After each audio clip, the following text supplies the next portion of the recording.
The slap echoed through the marble lobby like a gunshot.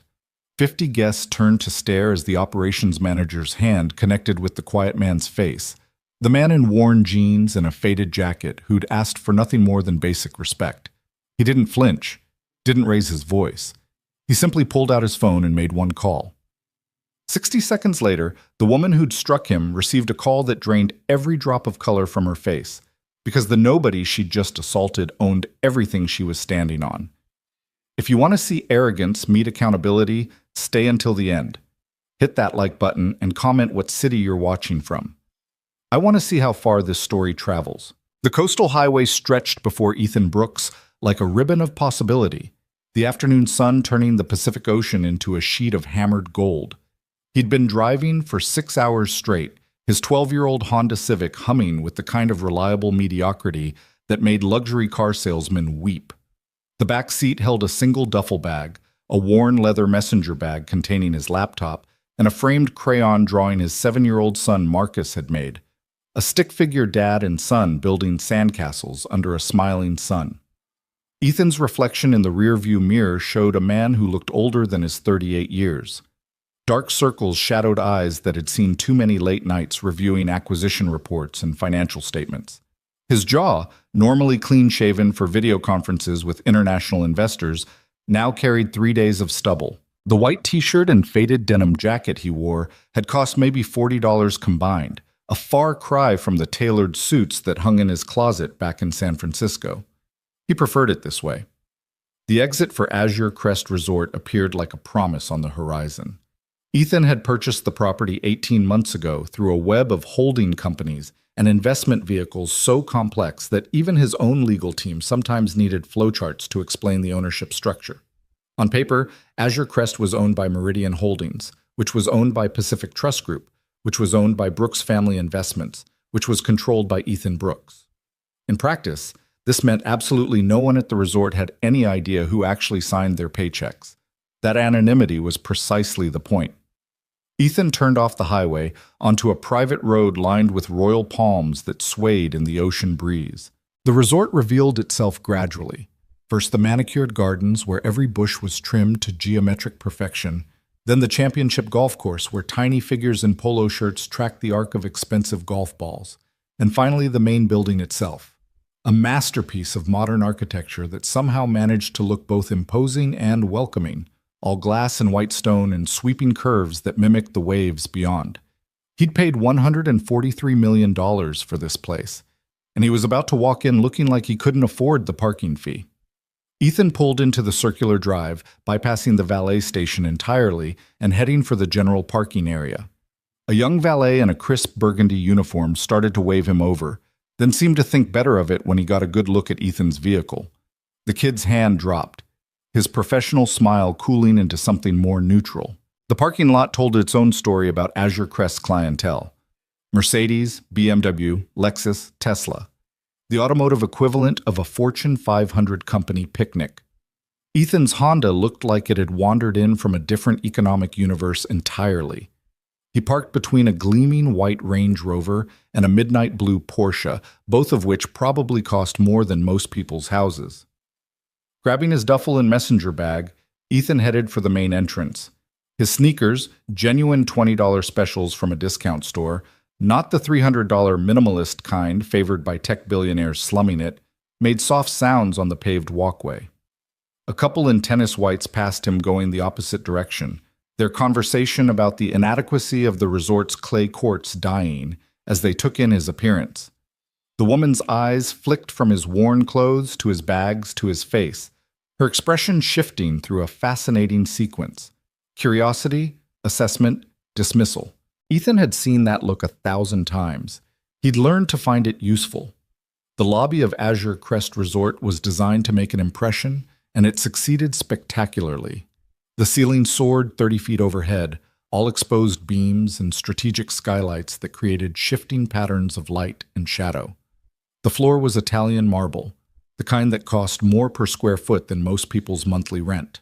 Everything gleamed with the kind of aggressive cleanliness that suggested an army of staff polishing surfaces throughout the night. The front desk stretched along the far wall like a sleek altar to hospitality, all dark wood and brass accents and discreet computer monitors. 4 staff members in burgundy blazers stood behind it, their posture perfect, their smiles professional. A small line had formed, 2 couples and a solo businessman, all dressed like they'd just stepped out of a yacht club directory. Ethan joined the line, setting his duffel down and pulling out his phone. He had a reservation confirmation email somewhere in his inbox, though technically he shouldn't need it. His assistant had called ahead, made all the arrangements, confirmed everything twice. Standard procedure, except Ethan had specifically requested that his name not be flagged in the system. No VIP treatment, no manager greeting, no suite upgrade or complimentary champagne. He wanted to experience Azure Crest the way a normal guest would. The line moved with bureaucratic slowness. Ethan watched the staff work, noting the little details that separated competent service from exceptional hospitality. The way the woman at the far end smiled at a young couple, genuine warmth in her eyes as she explained the resort's restaurant options. The way her colleague handed over room keys with a small flourish, making even a routine transaction feel special. Then he noticed the man at the center position, early 30s, impeccable posture, a name tag that read Jason Hartwell, front desk supervisor. Hartwell's smile was different, practiced, calibrated. It reached his mouth but stopped well short of his eyes, like he was conserving genuine emotion for situations that actually warranted it. "Welcome to Azure Crest," Hartwell said to the businessman ahead of Ethan, his voice smooth as aged whiskey. "We're so pleased to have you with us, Mr. Davidson. I see you're a platinum member of our rewards program. Let me get you checked in immediately." Fingers flew across the keyboard. The whole process took maybe 90 seconds. Room keys appeared. A leather portfolio with resort information materialized. Hartwell's smile widened fractionally as he gestured toward the elevators. "You're in the Ocean View Tower, Mr. Davidson, penthouse level. The concierge will be delighted to arrange anything you need. Enjoy your stay." Davidson nodded, collected his keys, and departed with the self-assured gait of someone accustomed to special treatment. Then it was Ethan's turn. Hartwell's eyes swept over him in a glance that lasted less than a second but communicated volumes. The smile didn't disappear. These were professionals, after all, but it definitely recalibrated, cooled, became the kind of expression you might give to someone who'd wandered into the wrong venue and would need gentle redirection. "Good afternoon," Hartwell said, his tone perfectly polite and utterly impersonal. "Welcome to Azure Crest. Do you have a reservation?" "I do." Ethan set his phone on the counter, the confirmation email pulled up on the screen. "Brooks. Ethan Brooks. Checking in for 4 nights." Hartwell's fingers moved across his keyboard, but slower now. His eyes remained on his screen, not making contact with Ethan. "I see. And when was this reservation made?" 3 weeks ago. My assistant called to confirm everything on Tuesday." More typing. A slight frown creased Hartwell's forehead. Not concern exactly, but something closer to irritation at a minor inconvenience. "I'm seeing the reservation, Mr. Brooks, but there seems to be some confusion about the room assignment." Ethan waited. Silence was often more effective than questions. "It looks like the room we had allocated has been reassigned." Hartwell's tone suggested this was somehow Ethan's fault. "Our system shows high occupancy this weekend. Several corporate events. You understand." "I understand I have a confirmed reservation," Ethan said quietly. "Made 3 weeks ago." Of course, of course." Hartwell's smile remained fixed in place like a museum exhibit. "What I'm saying is that we're working to find you alternative accommodations. It shouldn't take long. If you'd like to wait in our lobby lounge, I'm sure we'll have this sorted within the hour." The hour. Ethan kept his voice level, conversational. "I've been driving for 6 hours. I'd like to check into the room I reserved. And we're doing everything we can to accommodate that, Mr. Brooks." The way Hartwell said his name made it sound vaguely suspect, like an alias that wouldn't hold up under scrutiny. But as I'm sure you understand, during high occupancy periods, certain adjustments must be made to ensure all our guests receive the Azure Crest experience they've come to expect. Behind Ethan, someone cleared their throat. He glanced back to see a new arrival had joined the line. A man in his 50s wearing a navy blazer that probably cost more than Ethan's car, his silver hair styled with the kind of precision that required regular professional attention. The man's expression suggested he had places to be and little patience for delays. Hartwell's eyes flicked past Ethan to the new arrival, and something shifted in his posture. The professional irritation transformed into something warmer, more welcoming. "Mr. Brooks, if you could just step aside for a moment while we locate your room assignment, I can assist the next guest." "I'm not finished," Ethan said. "Sir, with all due respect, there's a line forming." Hartwell's tone had acquired an edge, sharp enough to draw blood if you weren't careful. "I've explained the situation. We're working on it. Now, if you could please—" "I have a confirmed reservation," Ethan repeated. "I was told check-in begins at 3 o'clock. It's now 3:15. I'd like to check into my room." For the first time, Hartwell made actual eye contact. His eyes were cold, professional, and utterly devoid of anything resembling empathy or concern. "Mr. Brooks, I understand you're frustrated, but creating a scene in our lobby won't expedite the process. We have policies and procedures that exist for everyone's benefit. Now, I'm going to ask you one more time to step aside so I can assist our other guests, and someone will find you when we've resolved your room situation." The lobby had gone quiet in that specific way that happens when people pretend not to be paying attention while absorbing every word. Ethan could feel eyes on him. Other guests, staff members, probably security cameras recording everything for review later. He could end this with a single sentence. 4 words. "I own this place." But that would defeat the entire purpose of being here. "Fine," Ethan said. He picked up his bags and moved toward the lobby lounge, a sunken seating area surrounded by floor-to-ceiling windows overlooking the ocean. Behind him, he heard Hartwell's voice transform into something warm and welcoming. "Mr. Castellano, what a pleasure to see you again. Welcome back to Azure Crest." Ethan settled into a leather armchair that probably cost more than most people's monthly salary and watched the ocean heave against the shore in endless rhythm. His phone buzzed, a text from his assistant, Sarah. "Everything okay? Do you need me to call ahead and straighten things out?" Ethan smiled and typed back, "Everything's perfect, exactly what I needed to see." Because this was the point, wasn't it? This was why he'd driven 6 hours in a car that barely had working air conditioning, why he'd worn his oldest clothes, why he'd specifically requested no special treatment. He wanted to see how Azure Crest treated people who couldn't demand immediate attention, people who didn't wear Rolex watches or arrive in cars that cost 6 figures, people who looked like they might be stretching their budget just to afford a few nights at a nice resort. Regular people. Ordinary people. People who deserved exactly the same respect as everyone else. 20 minutes passed, then 30. Ethan watched the staff at the front desk greet new arrivals with varying degrees of enthusiasm, the warmth of their welcome calibrated to some invisible metric that seemed to correlate directly with the obvious expense of each guest's clothing and luggage. A young couple in designer athletic wear received smiles and swift service. A family with 3 kids and discount store luggage got perfunctory efficiency and subtle direction toward the standard rooms. At the 45-minute mark, a woman emerged from an office behind the front desk. She moved with the kind of confidence that suggested authority, her burgundy blazer cut to emphasize competence rather than curves. Her name tag identified her as Clara Whitmore, operations manager.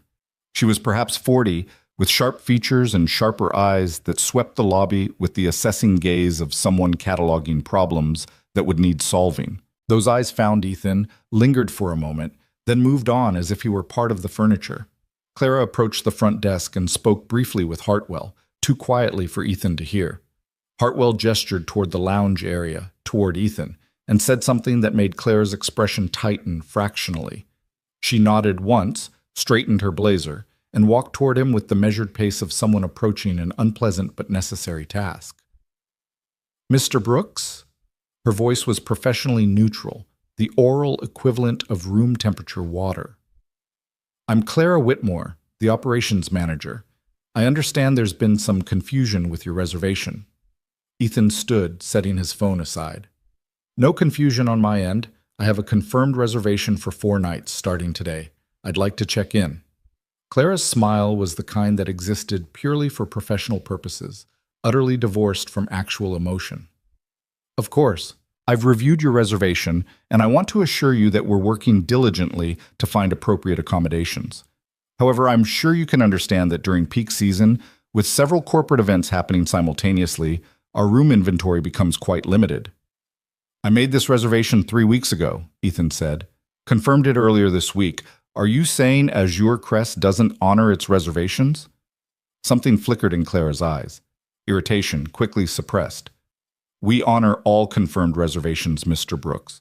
What I'm explaining is that due to circumstances beyond our control, the specific room we'd allocated has become unavailable. We're working to find you something comparable. How long will that take? It's difficult to say. Perhaps another hour? Maybe 2. Clara's tone suggested this was generous, that Ethan should be grateful for her attention at all. In the meantime, you're welcome to enjoy our lobby amenities. The cafe serves excellent coffee, if you'd like to wait there. Ethan glanced toward the cafe she'd indicated. A small counter operation where coffee drinks started at $8 and pastries at $12. I've been waiting 45 minutes already. I'm tired. I'd like to check into the room I reserved and confirmed. And I'm doing everything I can to make that happen, Mr. Brooks. Clara's voice had acquired a slight edge, like fabric pulled too tight across a frame. But I have to work with the resources available. Surely you understand that certain situations require flexibility. Flexibility? Ethan repeated the word quietly. Like when Mr. Castellano arrived 15 minutes ago and was checked in immediately. Clara's smile didn't waver, but her eyes went cold. Mr. Castellano is a valued returning guest with elite status in our rewards program. His reservation was guaranteed, and mine wasn't? Your reservation, Clara said, each word precisely articulated, is being honored. Just not perhaps in the exact timeline you'd anticipated. Now, if you'll excuse me, I have several other matters requiring my attention. Someone will find you when we've located appropriate accommodations. She turned to leave. Miss Whitmore? Clara stopped, turned back. Her expression suggested this conversation had already lasted longer than it warranted. Yes? I'm not asking for anything special, Ethan said quietly. I'm asking for what was promised when I made this reservation. What every guest here should expect, to be treated with basic respect and to receive the service they've paid for. For a moment, something genuine crossed Clara's face, not empathy or understanding, but naked irritation at having to continue this interaction. Mr. Brooks, I'm going to be frank with you. Azure Crest is a luxury resort that caters to a very specific clientele. We have standards to maintain, expectations to meet, and quite honestly, an image to uphold. Our regular guests, our valued guests, expect a certain atmosphere, a certain type of experience. Do you understand what I'm saying? The lobby had gone quiet again. Ethan was aware of multiple conversations dying, of heads turning subtly in their direction. Somewhere behind the front desk, a phone rang unanswered. I'm not sure I do, Ethan said. Why don't you explain it to me? Clara's smile thinned to something that barely qualified as an expression. What I'm saying, Mr. Brooks, is that sometimes people make reservations at properties that might not be the best fit for their circumstances. There are many excellent hotels along this coast, some of them quite affordable, that might better suit your needs. The Seaside Inn, for example, is just 10 miles north and offers very reasonable rates. You're suggesting I leave. I'm suggesting that perhaps you'd be more comfortable somewhere more aligned with your expectations. The words hung in the air like smoke from a gun that had just been fired. Ethan felt something cold and hard crystallize in his chest. Not anger exactly, but a kind of crystalline certainty about what was happening and what it meant. Let me make sure I understand, he said, his voice carrying in the sudden quiet of the lobby. You're telling me that because of how I look, because of what I'm wearing, because I don't have elite status in your rewards program, I don't belong at this resort, that I should take my confirmed reservation and go somewhere more suitable for people like me. Is that correct? Clara's expression didn't change, but color rose in her cheeks. I'm saying nothing of the sort. I'm simply trying to manage your expectations and suggest alternatives that might provide a more satisfactory experience given the current circumstances. The circumstances being that you've decided I'm not the right type of guest. Mr. Brooks, I think you're deliberately misunderstanding. No, Ethan interrupted, his voice still quiet but carrying an edge now, sharp as broken glass. I understand perfectly. What I'm wondering is whether this is official Azure Crest policy, that some confirmed reservations matter more than others based on how the guest looks when they walk through the door. Clara's jaw tightened. Around them, the lobby had transformed into a theater, every guest and staff member an unwilling audience to this confrontation. Phones appeared in hands, not calls, but cameras, because of course they were. This was the age where every conflict became content, every confrontation potential viral gold. I don't appreciate your tone, Clara said, her voice hardening, and I certainly don't appreciate these insinuations about how we conduct business. Azure Crest has impeccable standards. Standards, Ethan said, like making guests with confirmed reservations wait 2 hours while you scramble to find them a room, because their car wasn't expensive enough, or their clothes weren't pressed enough, or they just didn't look like they belonged in your lobby. That is not... Clara stopped, visibly collecting herself. When she spoke again, her voice was ice-cold and utterly controlled. Mr. Brooks, I've tried to be patient with you. I've tried to explain the situation in terms you might understand. But if you continue to create a disturbance in our lobby, making accusations and disrupting the experience of our other guests, I will have no choice but to ask security to escort you from the property. The threat hung in the air, unmistakable. Ethan looked at her, really looked at her, taking in the carefully pressed blazer, the precisely applied makeup, the posture that radiated authority and absolute certainty in her own rightness. He thought about the hundreds of conversations he'd had with managers at properties he owned around the world, the endless training sessions on hospitality and service excellence, the detailed policies and procedures designed to ensure every guest felt valued and welcome. And then he thought about all the ways those policies could fail when the people implementing them decided some guests deserved them more than others. I'd like to speak with the general manager, Ethan said. Clara's smile returned, cold and triumphant. The general manager is off property today, attending an industry conference. I'm the senior authority on site, which means this conversation is over. You have 2 choices, Mr. Brooks. You can wait quietly while we work on your room situation without making a scene or disrupting our other guests. Or you can leave. Those are your options. There's a third option, Ethan said quietly. And what's that? You could treat me with the same respect you'd show any other guest. You could honor my confirmed reservation. You could do your job the way it's supposed to be done, with professionalism and basic human decency, regardless of how someone looks or what kind of car they drove here in. For a moment, something flickered in Clara's eyes.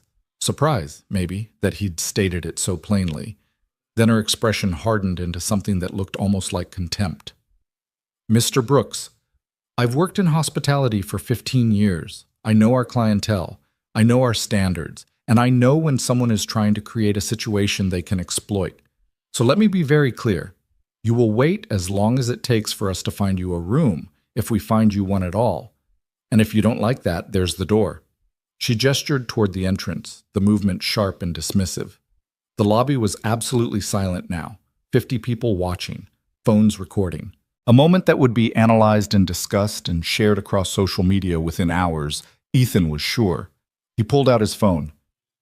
What are you doing? Clara demanded. Making a call, Ethan said simply. If you're calling to complain to corporate, I can save you the trouble. I have full authority over operations at this property, and I'm confident my decisions will be supported. Ethan didn't respond. He pulled up his contacts, scrolled to a familiar name, and hit dial. The phone rang once, twice.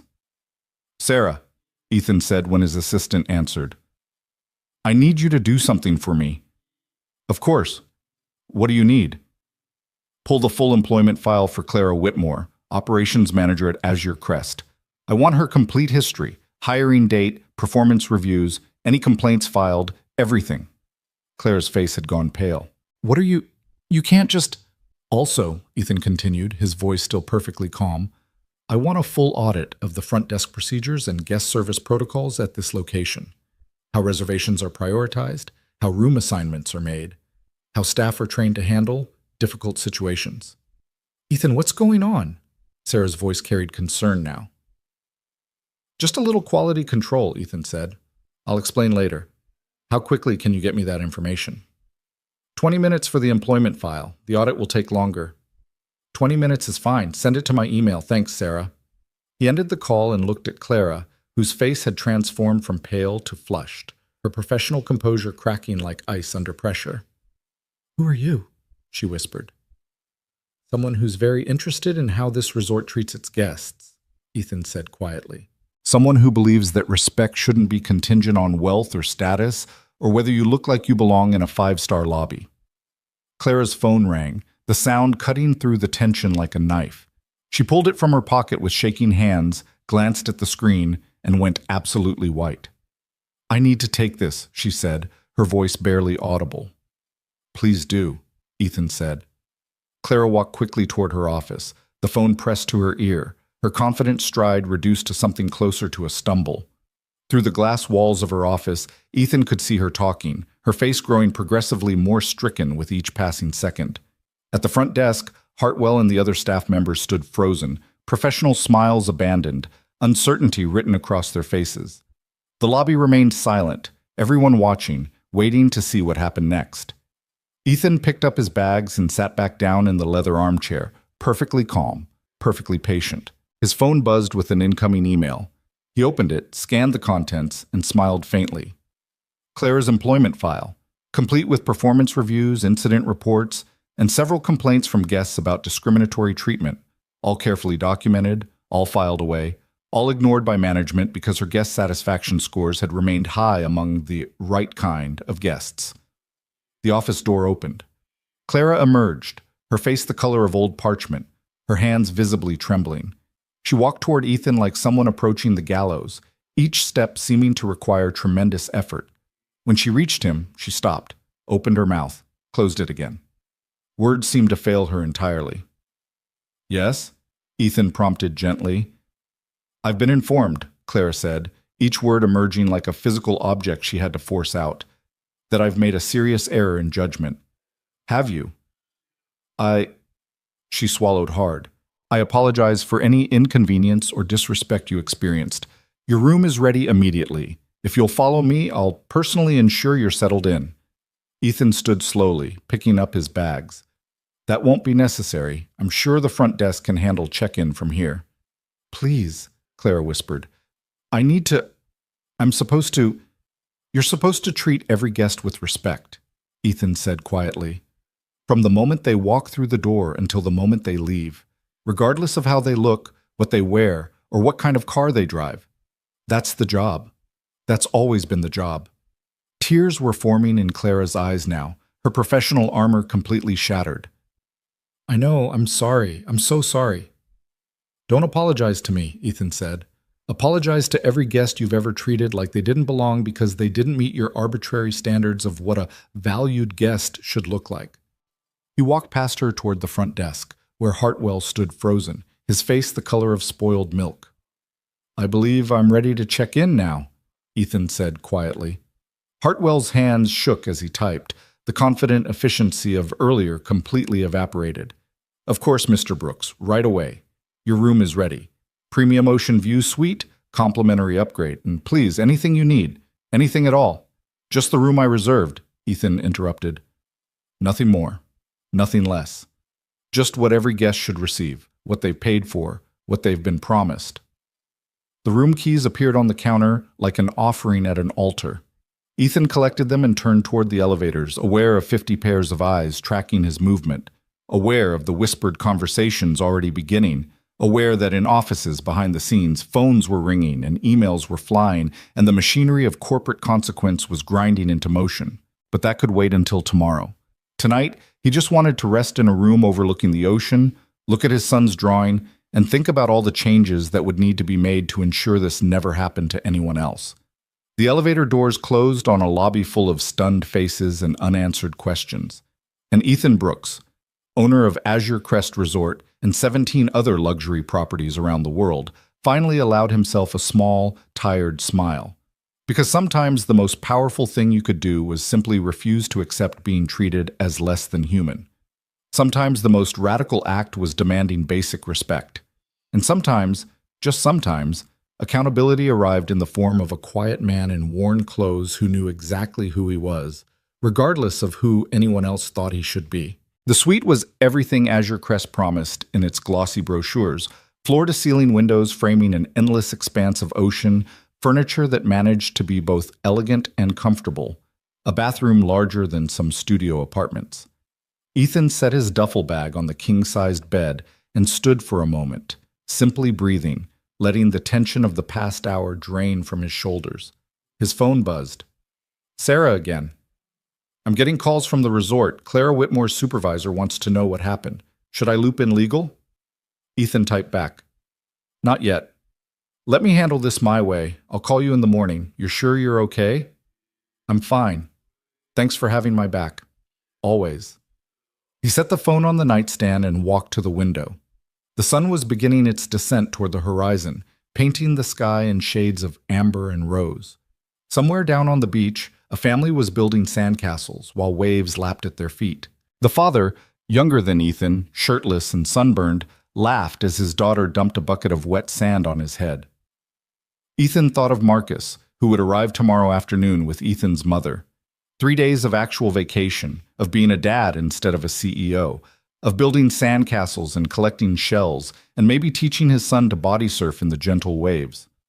But first, there was work to do. He pulled out his laptop and spent the next 2 hours going through Azure Crest's operational reports, guest satisfaction surveys, and employee reviews. The picture that emerged was troubling, but not surprising. High marks for ambiance, amenities, and service, but only from certain demographics. Complaints from guests who didn't fit the luxury resort profile were consistently dismissed or attributed to unrealistic expectations. Staff turnover was high in guest-facing positions, particularly among employees who'd raised concerns about discriminatory practices. Clara Whitmore's name appeared repeatedly, always in the same context: efficient, professional, excellent at managing the resort's image and maintaining standards that kept their most affluent guests happy. Translation: she was very good at making sure the wrong kind of people didn't feel welcome. A knock at the door interrupted his reading. Ethan opened it to find a young woman in the burgundy uniform, holding a silver tray with a bottle of champagne and a card. "Compliments of the management, Mr. Brooks," she said, her voice carefully neutral. "With our sincerest apologies for any inconvenience during check-in." "What's your name?" Ethan asked. She blinked, surprised. "Maria, sir." "How long have you worked here, Maria?" 8 months. "Do you like it?" The question clearly caught her off guard. Her professional mask slipped, revealing uncertainty underneath. It's a good job, sir. The pay is decent. And the benefits? That's not what I asked." Maria's eyes darted down the hallway, checking for supervisors or colleagues. When she spoke again, her voice was quieter. "Most days, yes. Some days." She trailed off, clearly thinking better of whatever she'd been about to say. "Some days it's hard to watch how certain guests get treated differently than others," Ethan suggested gently. Her eyes widened. "I didn't say that, sir." "You didn't have to." Ethan took the champagne and set it on the table inside. "Tell me something, Maria. If someone who looked like me walked into the lobby tomorrow, what would happen?" "I don't understand, sir." "Yes, you do. Regular clothes, regular car, no elite status, no designer luggage. What would happen to that person?" Maria's face was a study in internal conflict, the desire to be honest warring with the need to protect her job. "It would depend on who was working the desk," she said finally. "Some of our staff treat everyone the same, but others—" She stopped again, shaking her head. "I should go, sir. Is there anything else you need?" "Just your honesty, and you can drop the sir. My name's Ethan." "I can't, that's not—" "I know, professional standards." Ethan smiled. "Thank you for bringing the champagne, Maria. One more question before you go. If you could change one thing about how this resort operates, what would it be?" She looked at him for a long moment, clearly trying to figure out if this was some kind of test. "I'd make sure everyone felt welcome," she said quietly. "Rich, poor, dressed up, dressed down, it shouldn't matter. Everyone's paying to be here. Everyone deserves to feel like they belong." "I agree completely," Ethan said. Have a good evening, Maria. She left, and Ethan returned to his laptop. He drafted an email to Sarah with specific instructions. Tomorrow morning, he wanted a staff meeting with every guest-facing employee at Azure Crest. Not optional. Everyone from housekeeping to front desk to restaurant servers. He wanted to talk to them, to hear their experiences, to understand the culture that had developed at his resort. And then he wanted to change it. Sleep came easier than he'd expected, the sound of waves through the cracked balcony door lulling him into dreams of sandcastles and his son's laughter. Morning arrived with pale light and the cry of seagulls. Ethan ordered room service for breakfast, not because he couldn't go to the restaurant, but because he wanted to see how that service worked, how he'd be treated when someone arrived at his door with a tray of food. The knock came precisely on time. Ethan opened the door to find a young man, maybe 25, with kind eyes and a nervous smile. "Good morning, Mr. Brooks. Breakfast is served." He rolled the cart into the room with practiced efficiency, set up the dishes on the balcony table, and stepped back. "Is there anything else I can get for you?" "What's your name?" "David, sir." "Sit down for a minute, David." The young man's eyes went wide with alarm. "Sir, I can't. That's against policy. I'm supposed to deliver the food and leave. If my supervisor—" "Your supervisor won't know unless you tell them. Please, just for a minute." David sat, perched on the edge of the chair like a bird ready to take flight at the first sign of danger, his hands twisted in his lap. "Tell me about working here," Ethan said. "The truth, not the employee handbook version." "I don't understand what you want me to say, sir." "I want to know if you're happy here, if you feel respected, if the guests treat you well." David was quiet for a long moment, staring at his hands. "Most guests are fine," he said finally. "Some are really generous, really kind. They ask about my day, they tip well, they treat me like I'm a person instead of just furniture that talks. And the others? The others act like I'm invisible. Or worse, like I'm something inconvenient they have to tolerate. They snap their fingers, they don't say please or thank you, they complain about everything and make sure everyone knows it's somehow my fault." He looked up, met Ethan's eyes. "But that's just hospitality, right? You smile, you serve, you don't take it personally." "Except it is personal," Ethan said quietly. "Because you're a person, not a servant. There's a difference between doing your job and being treated like you're less than human." David's expression suggested he'd never heard a guest articulate this before. "Why are you asking me this, sir?" "Because I'm trying to understand what kind of place this really is. Not what the brochures say or what the reviews claim. What it actually feels like to work here, to be here, to exist in this space." "Are you a journalist or something?" Ethan smiled. "Or something. Tell me, David, have you ever seen the staff treat guests differently based on how they look?" The question hung in the air like smoke. David's face went carefully neutral. "I really should get back to work, sir." "You've seen it happen." "I didn't say that." "You didn't have to." Ethan poured coffee from the carafe on the tray, the rich aroma filling the morning air. "What if I told you that was about to change? That the way things work here, the unspoken rules about who deserves respect and who doesn't, what if all of that was about to be challenged?" "I'd say that sounds nice in theory," David replied, standing. "But in practice, places like this don't change. The people with money make the rules, and the rest of us just try to get through our shifts without getting written up or fired."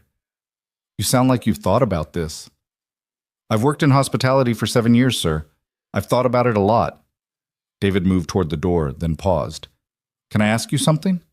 "Why do you care? You're clearly someone who can afford to stay here, someone who got a sweet upgrade and champagne sent to your room. The system works for people like you. Why question it?" "Because a system that only works for some people is broken," Ethan said simply. "And broken things should be fixed." David studied him for a moment, something like hope flickering in his eyes before professional caution extinguished it. "Well, I hope you succeed, whoever you are. Enjoy your breakfast, sir." After he left, Ethan stood on the balcony and ate slowly, watching the resort come to life below. Guests emerged from their rooms in designer athletic wear, heading for yoga classes and tennis courts. Groundskeepers moved through the gardens with quiet efficiency, invisible to the people enjoying the beauty they maintained. A young couple argued near the pool, their voices carrying on the morning breeze, something about the cost of cabana rentals and whether it was worth the expense. His phone rang. Sarah. "Morning," Ethan said. "You're up early?" "I've been up since 4, Ethan. We have a situation." "What kind of situation?" Clara Whitmore filed a formal complaint with HR. She's claiming you harassed her yesterday, that you made threats, that you abused your position to intimidate her. Ethan laughed, the sound carrying across the balcony.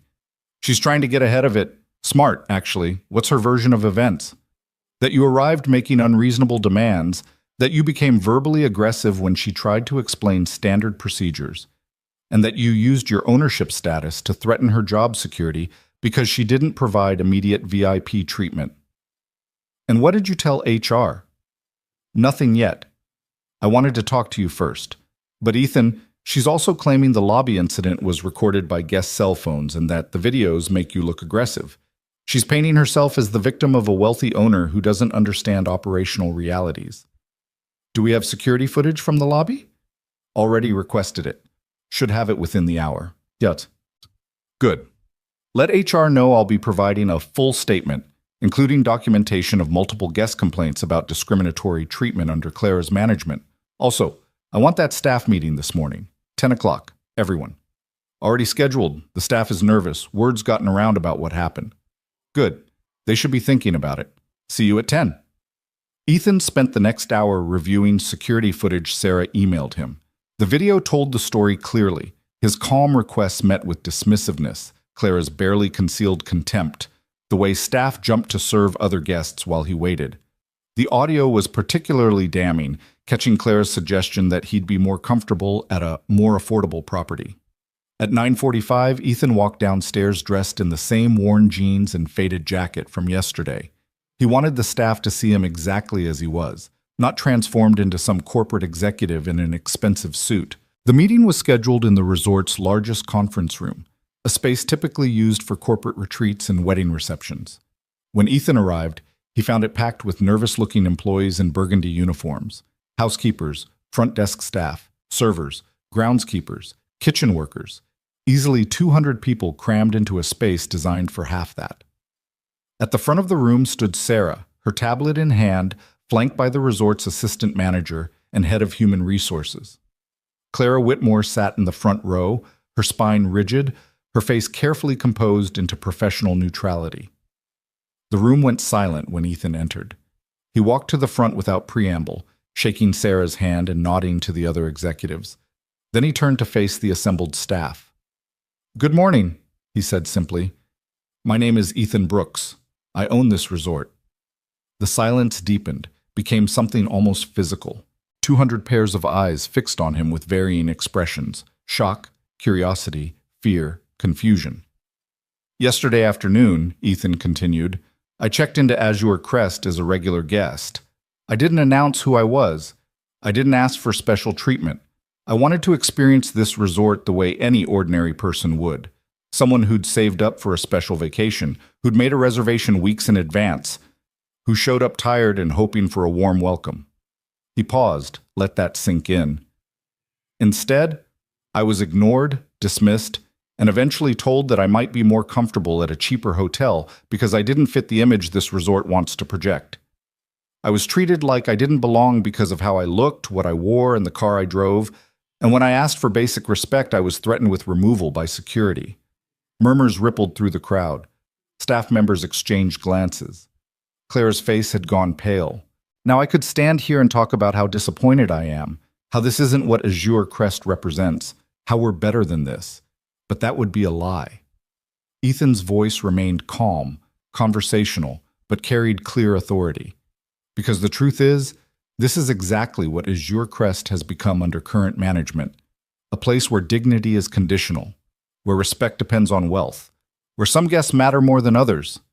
He pulled out his phone, tapped a few times, and the large screen behind him flickered to life with a spreadsheet. "These are guest complaints from the past 18 months, 247 of them, Every single one from guests who felt discriminated against, dismissed, or disrespected because they didn't meet some arbitrary standard of what a luxury resort guest should look like.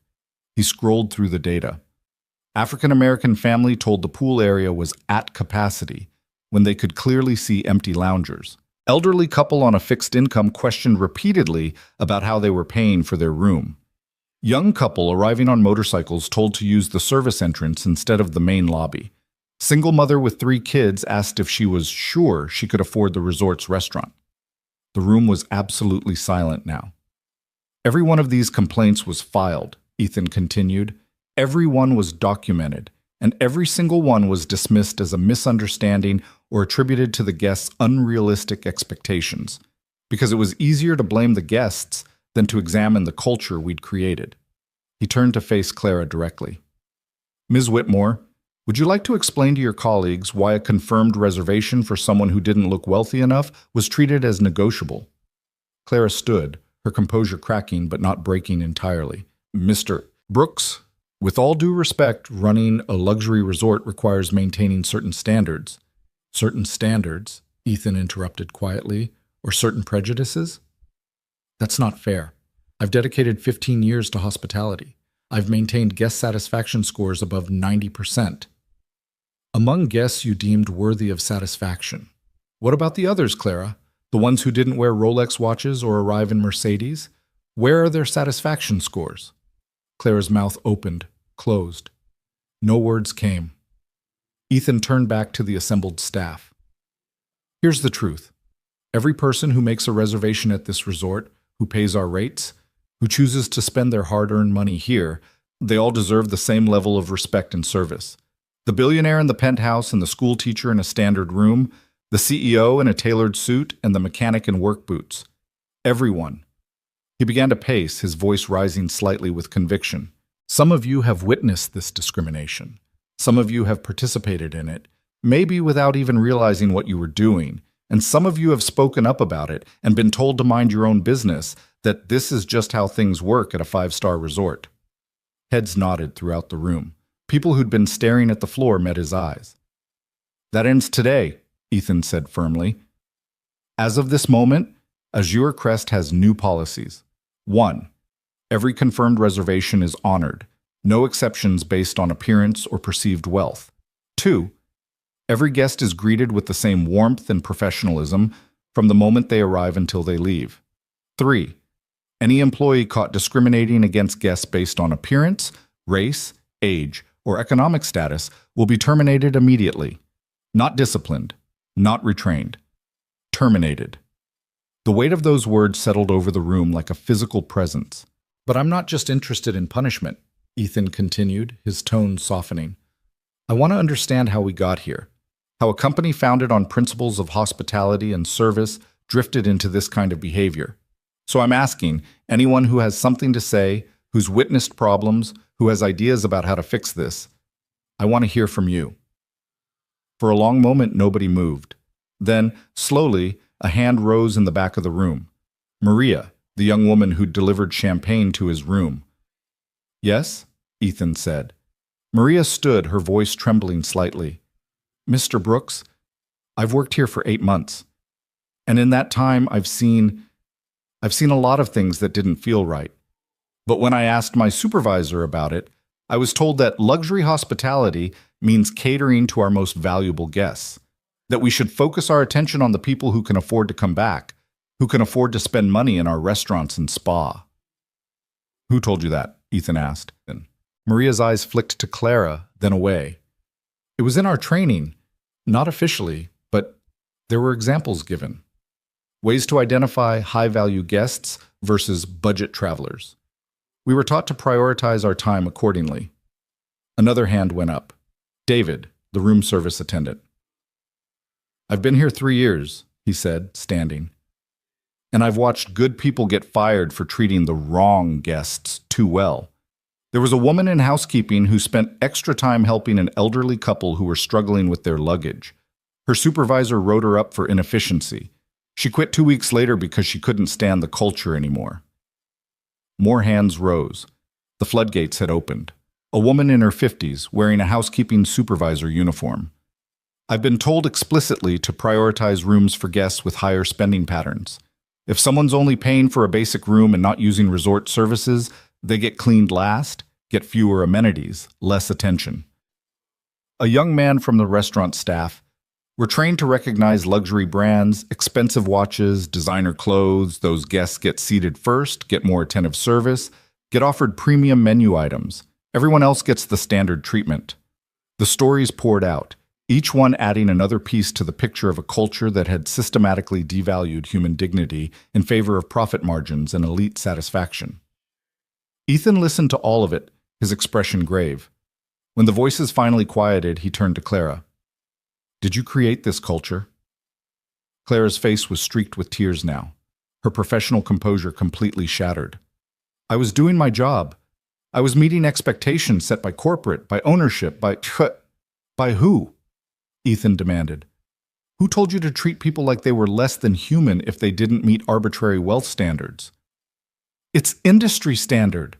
Clara's voice rose, defensive and desperate. Every luxury resort operates this way. We can't provide five-star service to everyone. The economics don't work. We have to focus on our core clientele, the guests who generate revenue, who come back year after year, at the expense of basic human decency? It's not about decency, it's about business. They're the same thing, Ethan said quietly. The moment you separate business from decency, from treating people with respect regardless of their economic status, you've lost the plot entirely. You've built a machine that generates profit while destroying dignity, and you've convinced yourself that's just how the world works. Clara sank back into her chair, her hands covering her face. Ethan addressed the room again. I take responsibility for this. As owner, I should have been paying closer attention. I should have investigated when guest complaints came in. I should have created systems to prevent this kind of culture from developing. That's on me. He paused, let that acknowledgement sit. But from this moment forward, Azure Crest operates differently. We're going to retrain every employee in actual hospitality, not the economics of maximizing revenue per guest, but the ethics of treating every human being who walks through our doors with respect and dignity. We're going to create real accountability systems where complaints are investigated, not dismissed. And we're going to make it crystal clear that discrimination in any form is grounds for immediate termination. Sarah stepped forward with her tablet. We've prepared new training materials and policy documents. Every employee will go through refresher training over the next 2 weeks. Those who can't or won't adjust to the new standards will be given the opportunity to seek employment elsewhere. Ethan nodded. This isn't optional. This is who we are now, who we should have been all along. He looked directly at Clara. Ms. Whitmore, effective immediately, you're suspended pending a full investigation into your management practices. You'll receive your full salary during this period, and you'll have the opportunity to respond to all allegations. But I want to be clear, slapping a guest, threatening them with security, and suggesting they'd be more comfortable at a cheaper hotel, those actions alone would justify termination. The only question is whether there's any context I'm missing that would explain, though not excuse, your behavior. Claire's voice was barely a whisper. There's nothing to explain. I was wrong. I'm sorry. Don't apologize to me, Ethan said gently. Apologize to every guest you made feel unwelcome, every staff member you trained to value profit over people, every person who walked through our doors hoping for a warm welcome and received cold assessment instead. He turned back to the assembled staff. Questions? Dozens of hands shot up. The first question came from a woman near the middle of the room, her burgundy blazer marking her as front desk staff. She stood with visible nervousness, her voice wavering as she spoke. Mr. Brooks, what about the guests who actually do expect special treatment? The ones who've been coming here for years and are used to being prioritized? Won't they complain if we treat everyone the same? Ethan nodded, appreciating the honesty. That's a fair question. And yes, some guests will complain. Some will threaten to take their business elsewhere. Some will leave negative reviews saying the resort has lost its exclusivity or lowered its standards, and we're going to let them. A ripple of shock moved through the room. Because here's what those guests are really saying, Ethan continued. They're saying that their comfort depends on other people being made uncomfortable, that their sense of being special requires someone else to be made to feel less than. That's not hospitality, that's hierarchy. and we're not in the business of maintaining hierarchies anymore. He gestured to Sarah, who pulled up another slide on the screen. This one showed revenue projections, occupancy rates, and market analysis. I've run the numbers, Ethan said. Yes, we might lose some high-spending guests who can't adjust to being treated the same as everyone else. But you know what we'll gain? Loyalty from people who've never felt truly welcome at a luxury resort before. Referrals from guests who'll tell their friends about the five-star property that actually treated them like human beings. Market share among demographics we've been systematically excluding. A man in chef's whites raised his hand. What about the economics of it, though? If we're spending the same amount of time and attention on every guest regardless of what they're spending, doesn't that cut into profitability? Short-term, maybe, Ethan acknowledged. Long-term, we'll be more profitable than ever. Because we'll have something most luxury resorts don't, genuine customer loyalty built on respect rather than exclusivity. People will come here not because they can flaunt their status, but because they know they'll be treated with dignity. That's a sustainable business model. The other way is a race to the bottom, competing for an ever-shrinking pool of people who equate wealth with worth. More hands went up. Ethan pointed to a young woman in housekeeping staff uniform. Sir, some of us have complained about these issues before and been told to stay in our lane, that we don't understand the bigger picture. How do we know this time will be different? Because this time, I'm the one saying it, Ethan replied. And I sign everyone's paychecks, including the people who told you to stay in your lane. But more than that, I'm creating a direct reporting line. Any employee who witnesses discrimination, who sees guests being treated differently based on appearance or perceived wealth, can report it directly to corporate HR. No going through your supervisor, no fear of retaliation, anonymous if you want it to be, and every report will be investigated. He paused, making eye contact with people throughout the room. I'm also instituting a policy that might surprise you. Any employee who refuses to participate in discriminatory practices, even if ordered to do so by a supervisor, will be protected and commended. You will not be punished for doing the right thing, ever. David, the room service attendant, stood again. Mr. Brooks, I appreciate everything you're saying. But can I be honest? A lot of us have worked in this industry a long time. We've heard owners and executives give inspiring speeches about values and culture before. Then nothing actually changes because the people implementing the policies are the same people who benefited from the old system. How do we know this isn't just talk? The question hung in the air, and Ethan could see heads nodding throughout the room. It was the question they were all thinking, but most were too afraid to ask. You're right to be skeptical, Ethan said. Words are cheap. So let me give you actions instead. Effective immediately, I'm terminating the current incentive structure for management that rewards maximizing revenue per guest. Instead, we're implementing new metrics based on overall guest satisfaction across all demographics, employee retention and satisfaction, and adherence to our new Dignity First policies. Sarah brought up another slide showing the new compensation structure. Management bonuses will be tied to these metrics, Ethan continued. If wealthy guests are happy, but working-class guests are dissatisfied, no bonus. If staff turnover is high because the culture is toxic, no bonus. If we receive credible complaints about discrimination, no bonus. We're aligning financial incentives with actual values. He pointed to another section of the slide. Additionally, I'm creating an employee committee, volunteer positions, rotating membership, that will have direct input into policy decisions. You'll review proposed changes, provide feedback on implementation, and have a real voice in how this resort operates. Not symbolic, not token, real power to shape the culture here. A woman who'd been silent until now stood near the back. Her name tag identified her as Rosa, Laundry Services. She spoke with a thick accent, her English careful but clear. Mr. Brooks, I work in the laundry. I don't see guests usually, but I see their clothes, their sheets, their towels, and I can tell you, she paused, seeming to gather courage, I can tell you that rich people's dirt is the same as poor people's dirt. Blood, sweat, wine stains, sand, it all comes out the same in the wash. Everyone is equal when they're sleeping, when they're bleeding, when they're human. I think maybe the front desk should remember this too. The room erupted in spontaneous applause.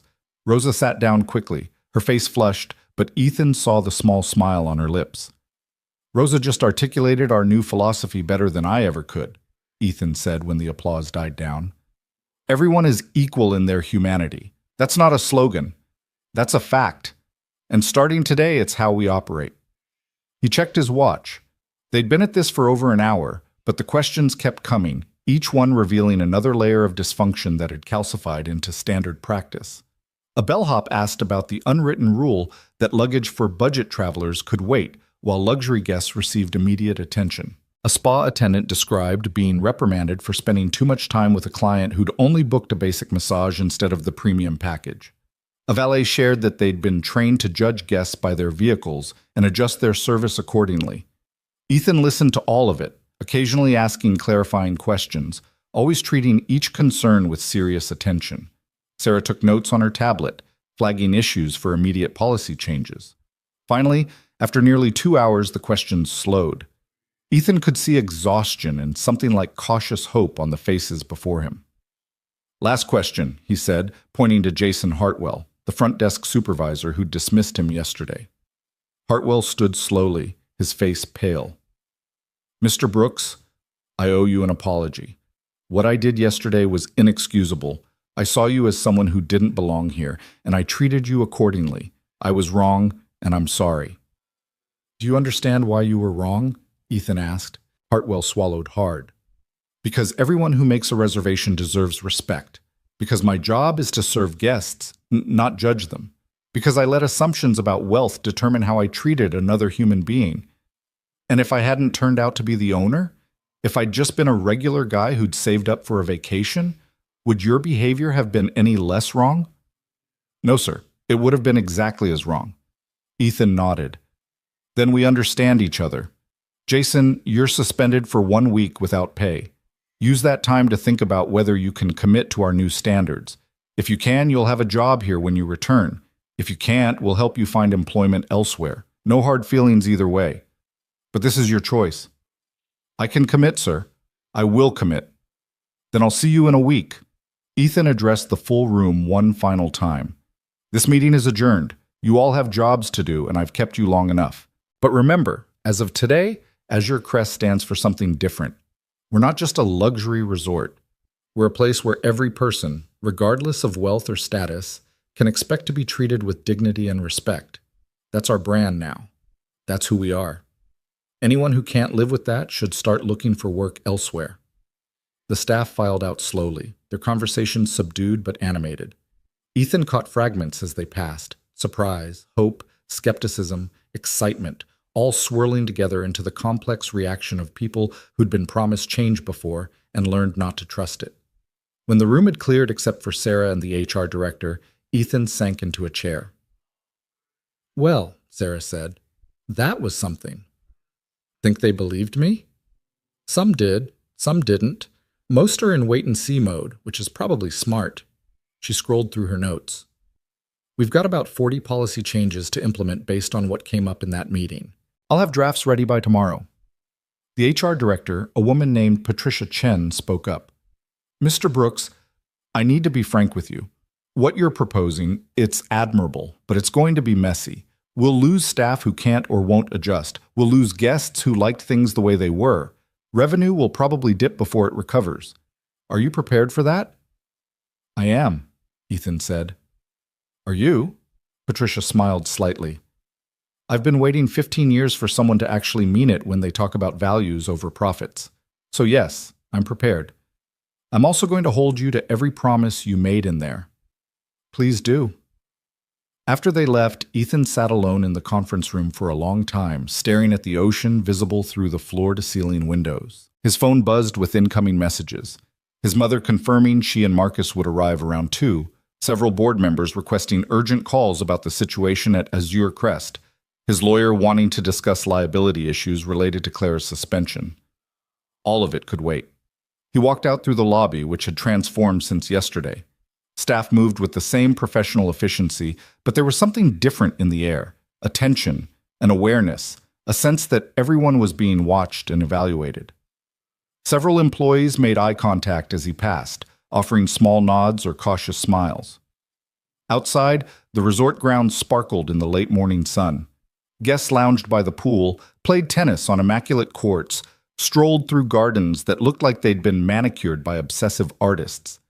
Everything gleamed with the promise of luxury, of escape, of a world where money could buy perfection.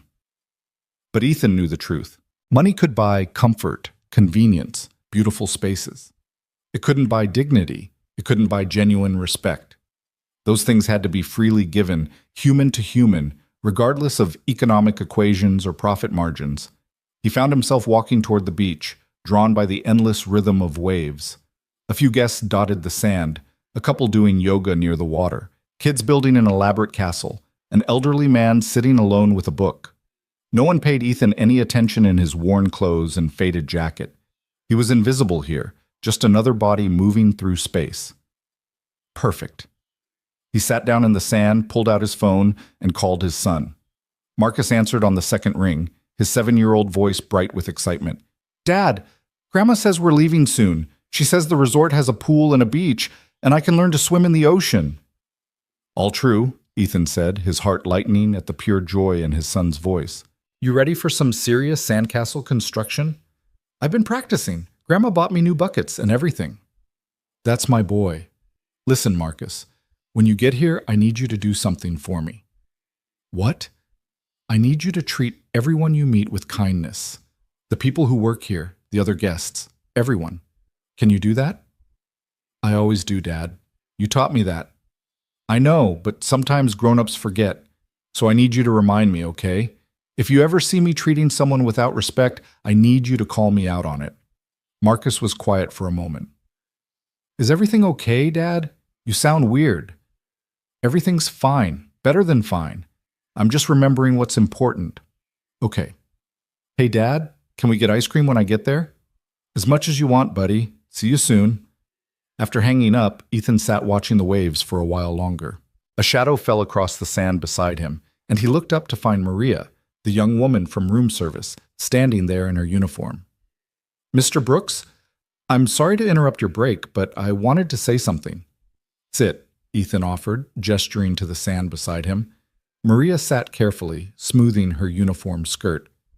"I just wanted to say thank you for what you did this morning, for listening, for actually seeming to care about what we had to say." "You're welcome, but I should be thanking you. You were the first person brave enough to speak up." "I almost didn't. I was terrified I'd lose my job." "For telling the truth?" "For making waves. For not going along with how things are." She picked up a handful of sand, let it sift through her fingers. "My mom works as a housekeeper at a hotel in Los Angeles. She's worked there for 20 years, and she tells me stories about how guests treat her, like she's invisible, like she's not even human. I started working here thinking it would be different because it's a luxury resort, because the guests are educated, wealthy, supposedly sophisticated. But it was worse in some ways. At least at my mom's hotel, people don't pretend their rudeness is actually some kind of refined standard." Ethan watched her face as she spoke, seeing the frustration and disappointment there. "I got into hospitality because I wanted to make people happy," Maria continued. "I wanted to create experiences, to be part of someone's best memories. But instead, I learned that my job was to be deferential to rich people and dismissive to everyone else. It made me hate coming to work." "Will you stay?" Ethan asked, "now that things are changing?" "I don't know yet. I want to believe it'll be different, but I've been disappointed before." She met his eyes. "Can I ask you something honestly?" "Please." "Why do you care so much? You're the owner. You could have shown up in a suit, been treated like royalty, enjoyed your stay, and never known how regular people get treated here. Why put yourself through what happened yesterday?" Ethan was quiet for a moment, organizing his thoughts. "My wife died 3 years ago. Cancer. In her last weeks, we were in and out of hospitals constantly, and I saw how differently we were treated based on what waiting room we were in, what insurance we had, how we were dressed. In the charity ward, nurses and doctors treated us like we were wasting their time. In the private wing, we were suddenly worth caring about. Same disease, same pain, same fear, but different treatment based on arbitrary economic factors." Maria's eyes had filled with tears. "She told me something the week before she died," Ethan continued. "She said that suffering shows you who people really are. both the person suffering and the people around them. She said that how we treat people when they're vulnerable, when they have nothing to offer us in return, that's the measure of our character. He paused, his throat tight with the memory. I've spent 3 years trying to live up to that, trying to make sure the companies I own, the people I employ, the systems I create, they all reflect that principle, that human dignity isn't negotiable. I'm sorry about your wife, Maria said softly. Thank you. She would have liked you. She always appreciated people who spoke truth even when it was hard. They sat in companionable silence for a while, watching the waves. Then Maria stood, brushing sand from her uniform. I think I'll stay, she said. At least for a while. See if you really mean all the things you said this morning. I do mean them. Then I'll hold you to it, Mr. Brooks. After she left, Ethan remained on the beach, letting the sun warm his face and the sound of waves calm his mind. His phone buzzed again, Sarah with an update that Clara had formally resigned rather than face the investigation, that 2 other managers had also submitted resignations, that guest satisfaction surveys were being revised to include specific questions about equal treatment and respect. Progress, in other words. The kind that came with casualties and complications, but moved forward nonetheless. Around 1 o'clock, Ethan walked back toward the resort, stopping by the pool area on his way. A scene was unfolding near the cabanas that made him pause. A family, mother, father, 3 kids ranging from maybe 5 to 12, stood near the pool entrance looking uncomfortable. They were dressed in regular department store swimwear, nothing designer, nothing expensive. The kids carried inflatable toys from a dollar store, not the sophisticated pool equipment favored by Azure Crest's usual clientele. A pool attendant, young guy in his 20s, approached them with a clipboard. Ethan couldn't hear the conversation from where he stood, but he could read body language. The attendant's posture was welcoming, his smile genuine. He gestured toward the cabanas, explaining something.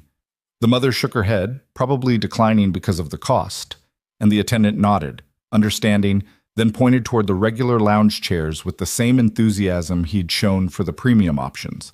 He helped the kids find chairs together, brought them towels without being asked, and treated them with the exact same attentiveness Ethan had watched him give a wealthy couple in designer swimwear earlier. It was a small thing, barely noticeable unless you were looking for it, but it was everything. Ethan caught the attendant's eye as the family settled in, their initial discomfort melting into relaxation and joy. The young man's name tag read Chris.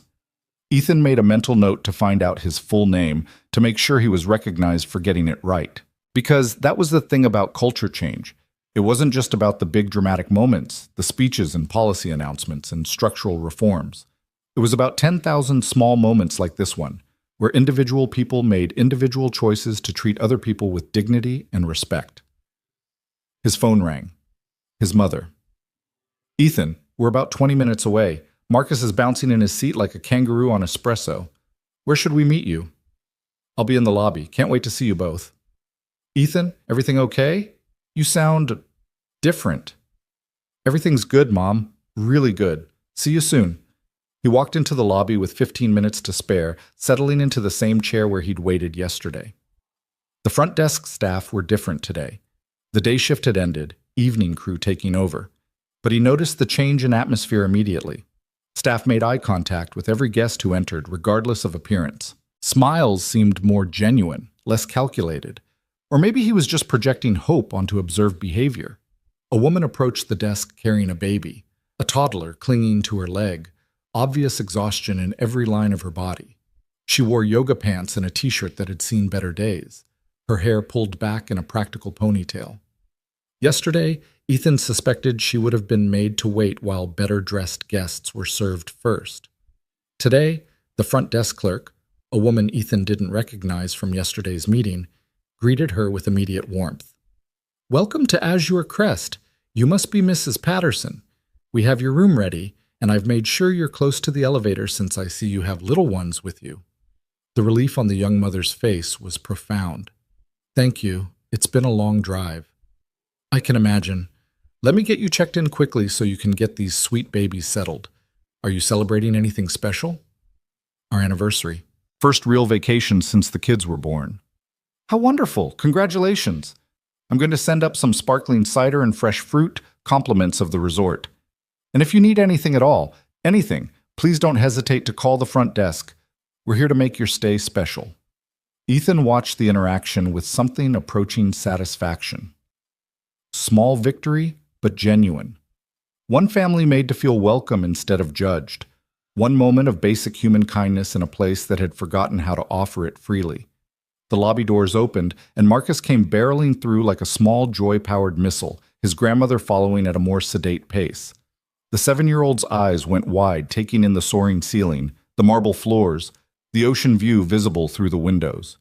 Then he spotted Ethan and ran full speed across the lobby, launching himself into his father's arms with complete confidence that he'd be caught.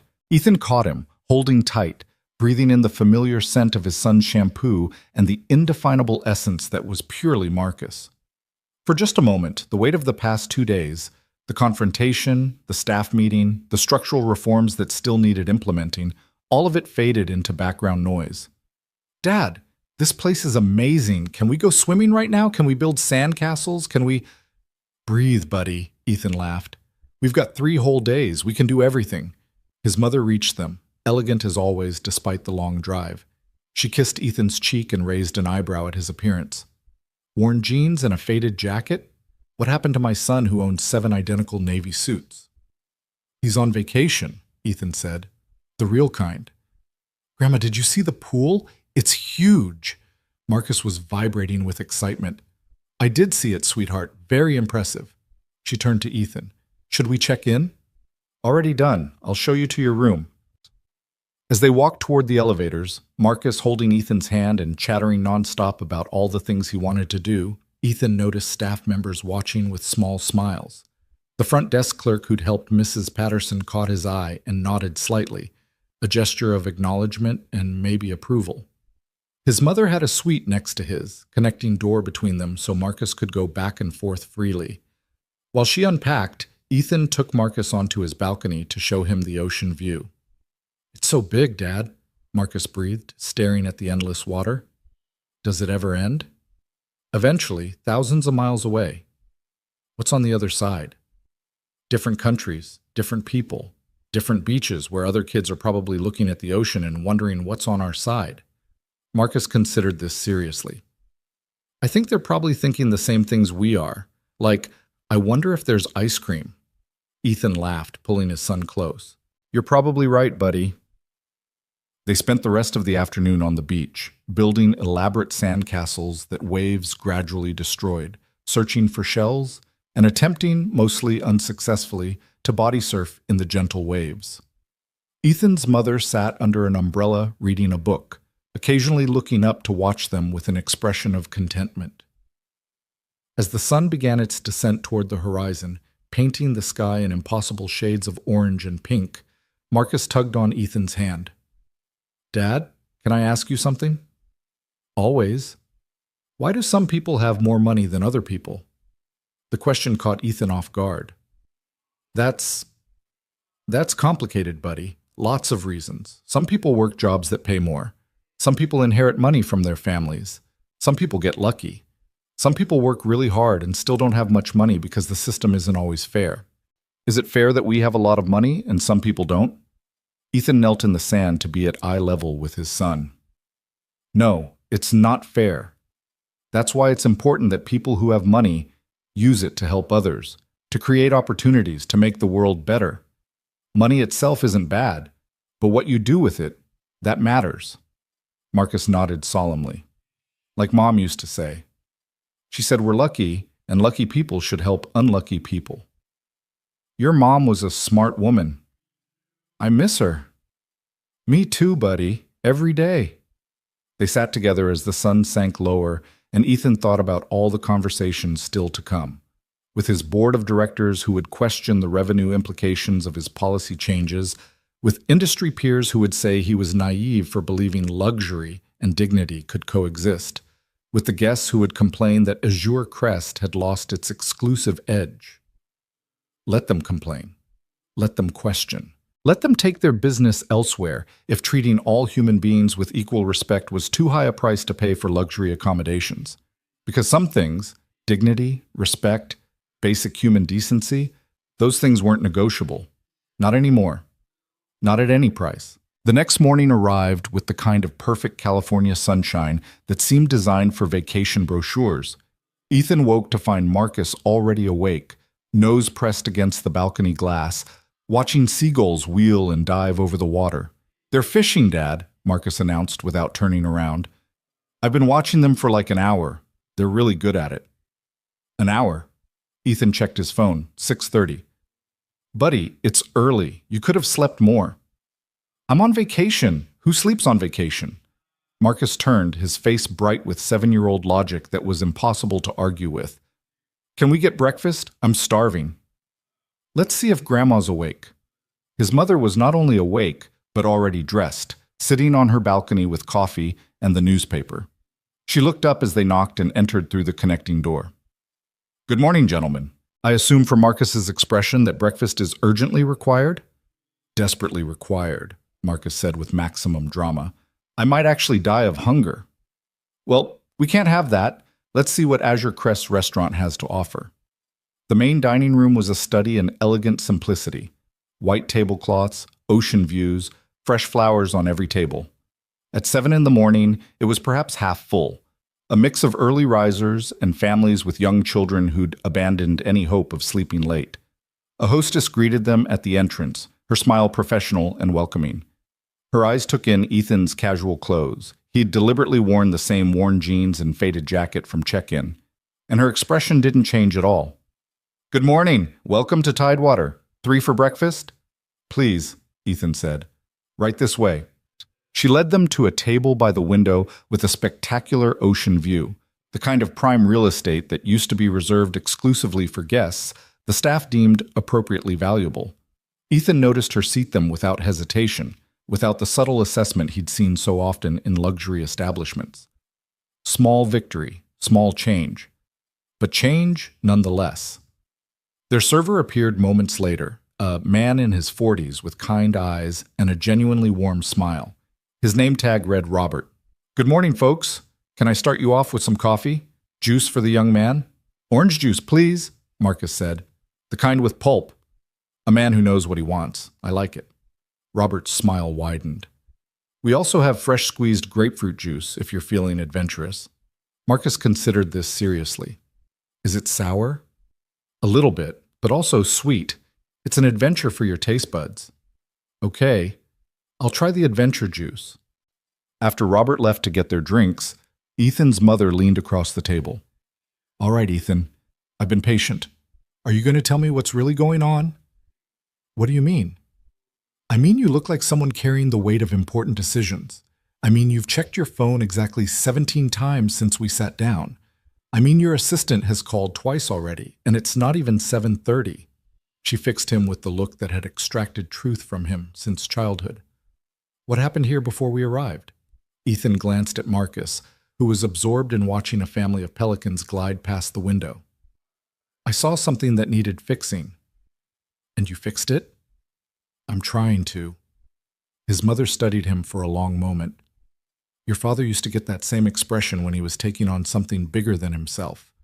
That mix of determination and exhaustion. I never knew Dad cared much about social justice." "Your father believed that how you treat people when no one's watching reveals your true character. He would have approved of whatever you're doing here, as long as it's the right thing." She paused as Robert returned with their drinks. "Is it the right thing?" "I think so. I hope so." Marcus tried his grapefruit juice and made a face that suggested adventure might be overrated.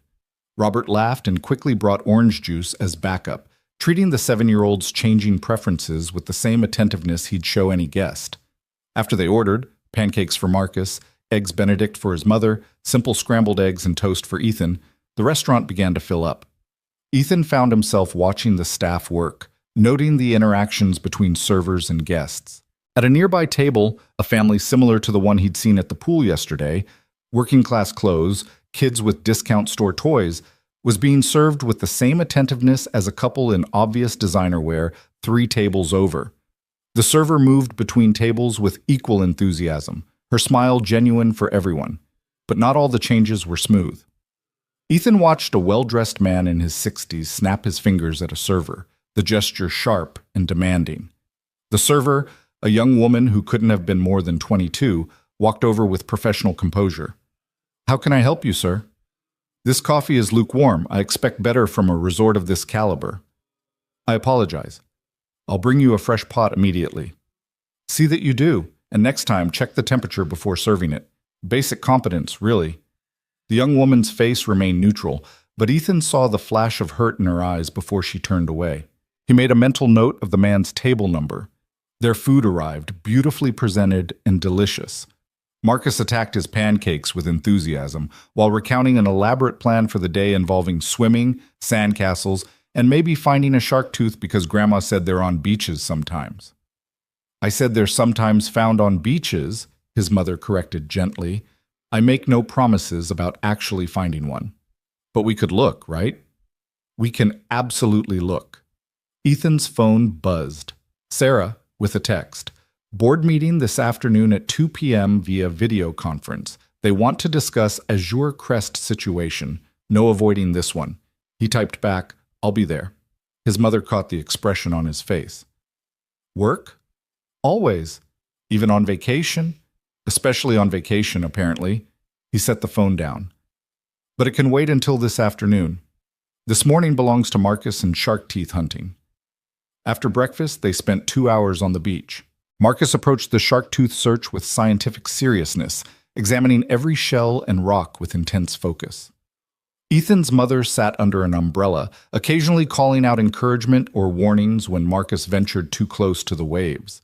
Ethan found himself studying the other families on the beach, noting the invisible boundaries people created. The wealthy guests clustered in one area, their designer beach equipment creating a kind of territory. The middle-class families stayed mostly in another section, their regular beach toys and discount store towels marking them as different species in the same ecosystem. No signs enforced this separation.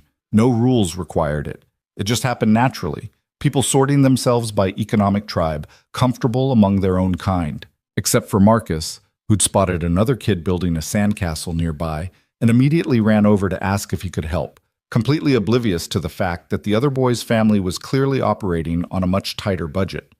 Within minutes, the two boys were collaborating on an elaborate fortress, their parents exchanging tentative smiles across the invisible boundary.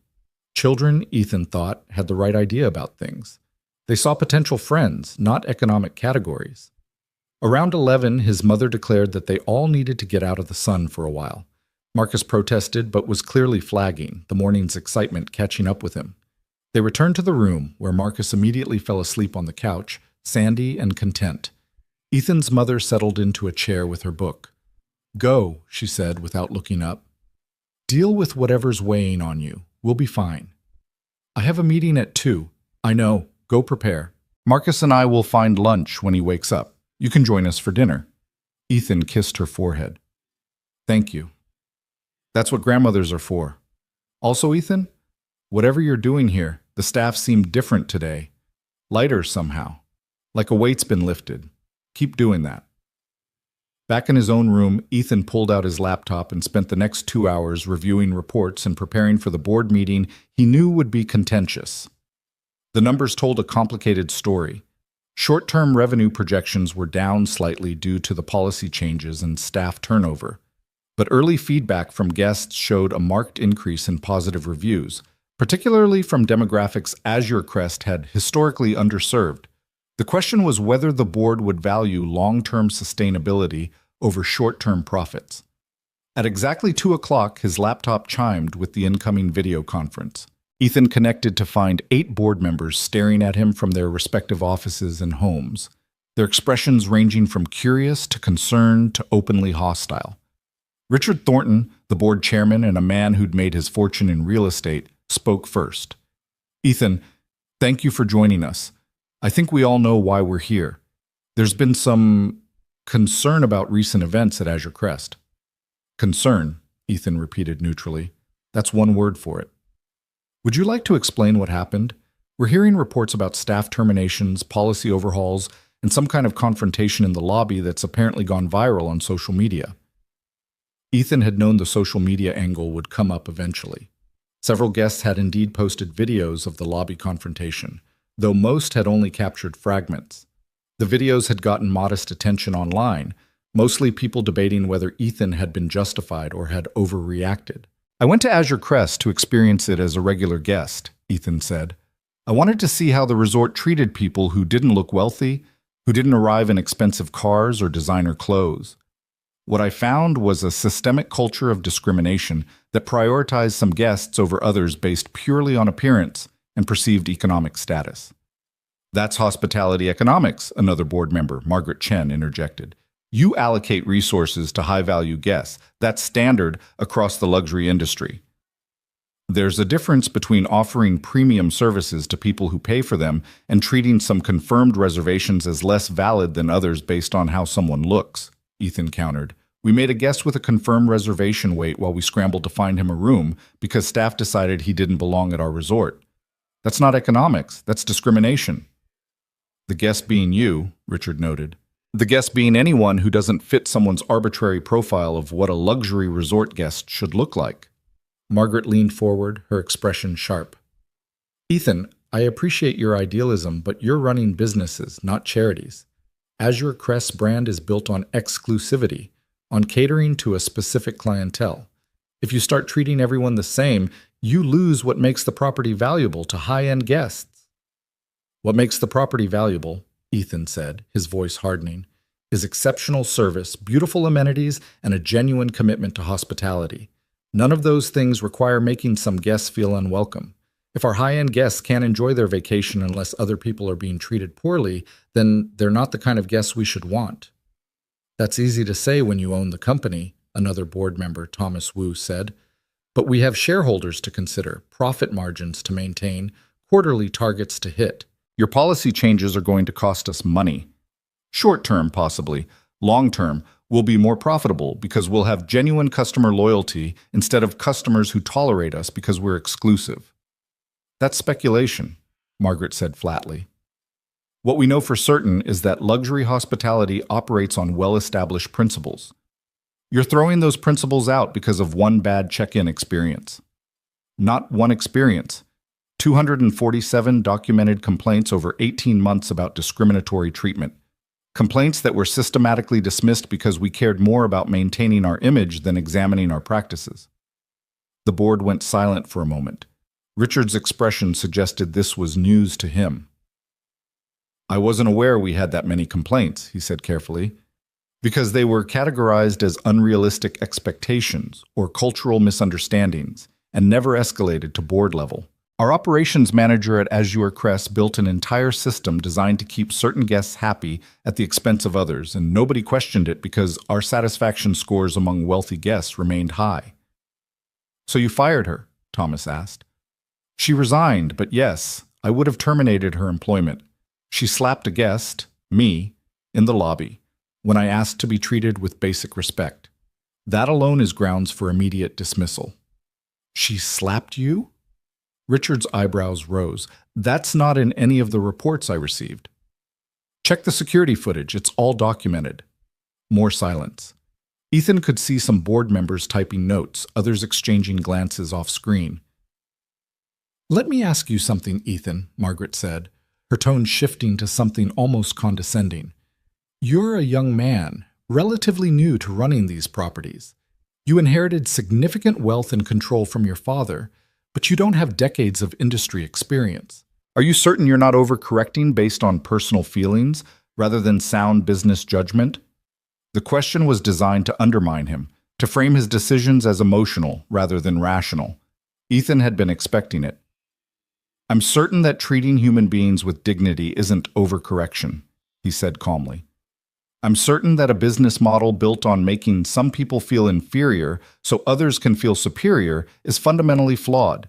And I'm certain that I'm willing to accept lower profits if the alternative is running properties that systematically devalue human worth based on economic status." "Lower profits affect everyone," Thomas pointed out. "Shareholders, employees, everyone who depends on these companies for their livelihoods. You know what also affects employees?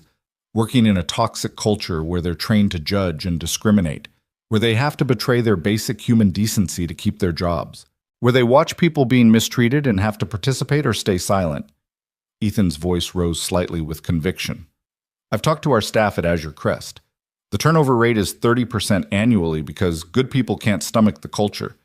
Imagine how much money we'd save just by retaining qualified employees who didn't hate coming to work. Richard held up a hand. Everyone, let's take a breath. Ethan, I hear your concerns, and clearly there were problems at Azure Crest that needed addressing. But Margaret and Thomas raise valid points about business realities. Can you walk us through your plan going forward? Specifically, how do you intend to maintain profitability while implementing these changes? Ethan spent the next 20 minutes presenting his analysis. The market research showing growing demand for luxury hospitality that didn't require wealth-based discrimination, the employee retention savings, the expanded demographic reach, the positive press already emerging from guests who'd experienced the new policies. He showed projection models accounting for potential losses from guests who left because they couldn't handle equal treatment, balanced against gains from new markets. The data was solid. The projections were conservative. The business case was sound, but he could see resistance on several faces. Not because the numbers were wrong, but because the fundamental premise challenged their worldview. I have a question, said Jennifer Park, one of the quieter board members who ran a successful hotel chain in Asia. These policy changes, are they only for Azure Crest, or are you planning to implement them across all properties? All properties, Ethan confirmed. Azure Crest was the first intervention because that's where I saw the problem firsthand. But I've started reviewing operations across our entire portfolio, and I suspect we'll find similar issues elsewhere. That's a massive undertaking, Jennifer said. Complete culture change across 18 properties in multiple countries. The implementation costs alone will be worth it, Ethan interrupted, because the alternative is continuing to run businesses that I'm ashamed to own. The bluntness of that statement seemed to land like a physical blow. Several board members looked genuinely shocked. Ashamed? Margaret's voice carried an edge. That's rather dramatic. Is it? I own luxury resorts where staff are trained to assess guests based on their clothes and cars, where confirmed reservations are treated as negotiable, depending on whether someone looks wealthy enough, where human dignity is priced and rationed. Yes, I'm ashamed of that, and I'm going to fix it. Richard cleared his throat. Ethan, I think we need to discuss this further at our next quarterly meeting. In the meantime, I'd like you to proceed carefully with any additional policy changes. Consult with the board before implementing sweeping reforms. We all want what's best for the company. Do we? Ethan challenged. Because from where I'm sitting, it looks like some of us want what's most profitable in the next quarter, regardless of whether it's actually right. That's unfair, Thomas protested. We're not monsters. We're business people trying to ensure sustainable operations that benefit everyone involved. Then support changes that make our operations actually sustainable instead of just profitable. Support building companies we can be proud of instead of just companies that maximize shareholder value. The meeting continued for another 30 minutes, circling the same arguments without resolution. Richard finally called it, suggesting they reconvene in 2 weeks after everyone had time to review Ethan's proposals in detail. After disconnecting, Ethan sat in silence, staring at his laptop screen. He'd known the board would resist. He'd known some members would prioritize short-term profits over ethical operations. But actually experiencing it, hearing educated, successful people defend discriminatory practices in the language of business necessity, left him feeling tired and frustrated. His phone rang. Sarah. How bad was it? She asked without preamble. About what I expected. Resistance, pushback, questioning my judgment and experience. Are they going to force changes? They can try. I control enough shares that they can't override me completely, but they can make things difficult, slow down implementation, create obstacles. So what do we do? Ethan looked out at the ocean, where Marcus and his mother were walking along the shore, the 7-year-old stopping every few feet to examine something in the sand. His son's joy was uncomplicated, pure, untainted by considerations of profit margins and quarterly projections. We do what's right, Ethan said, regardless of what the board thinks. I didn't build this company to maximize profits. I built it to mean something. Your father would be proud, Sarah said quietly. I hope so.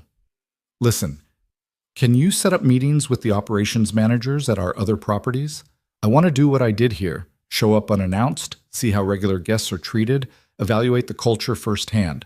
You're going to personally visit all 18 properties, if that's what it takes.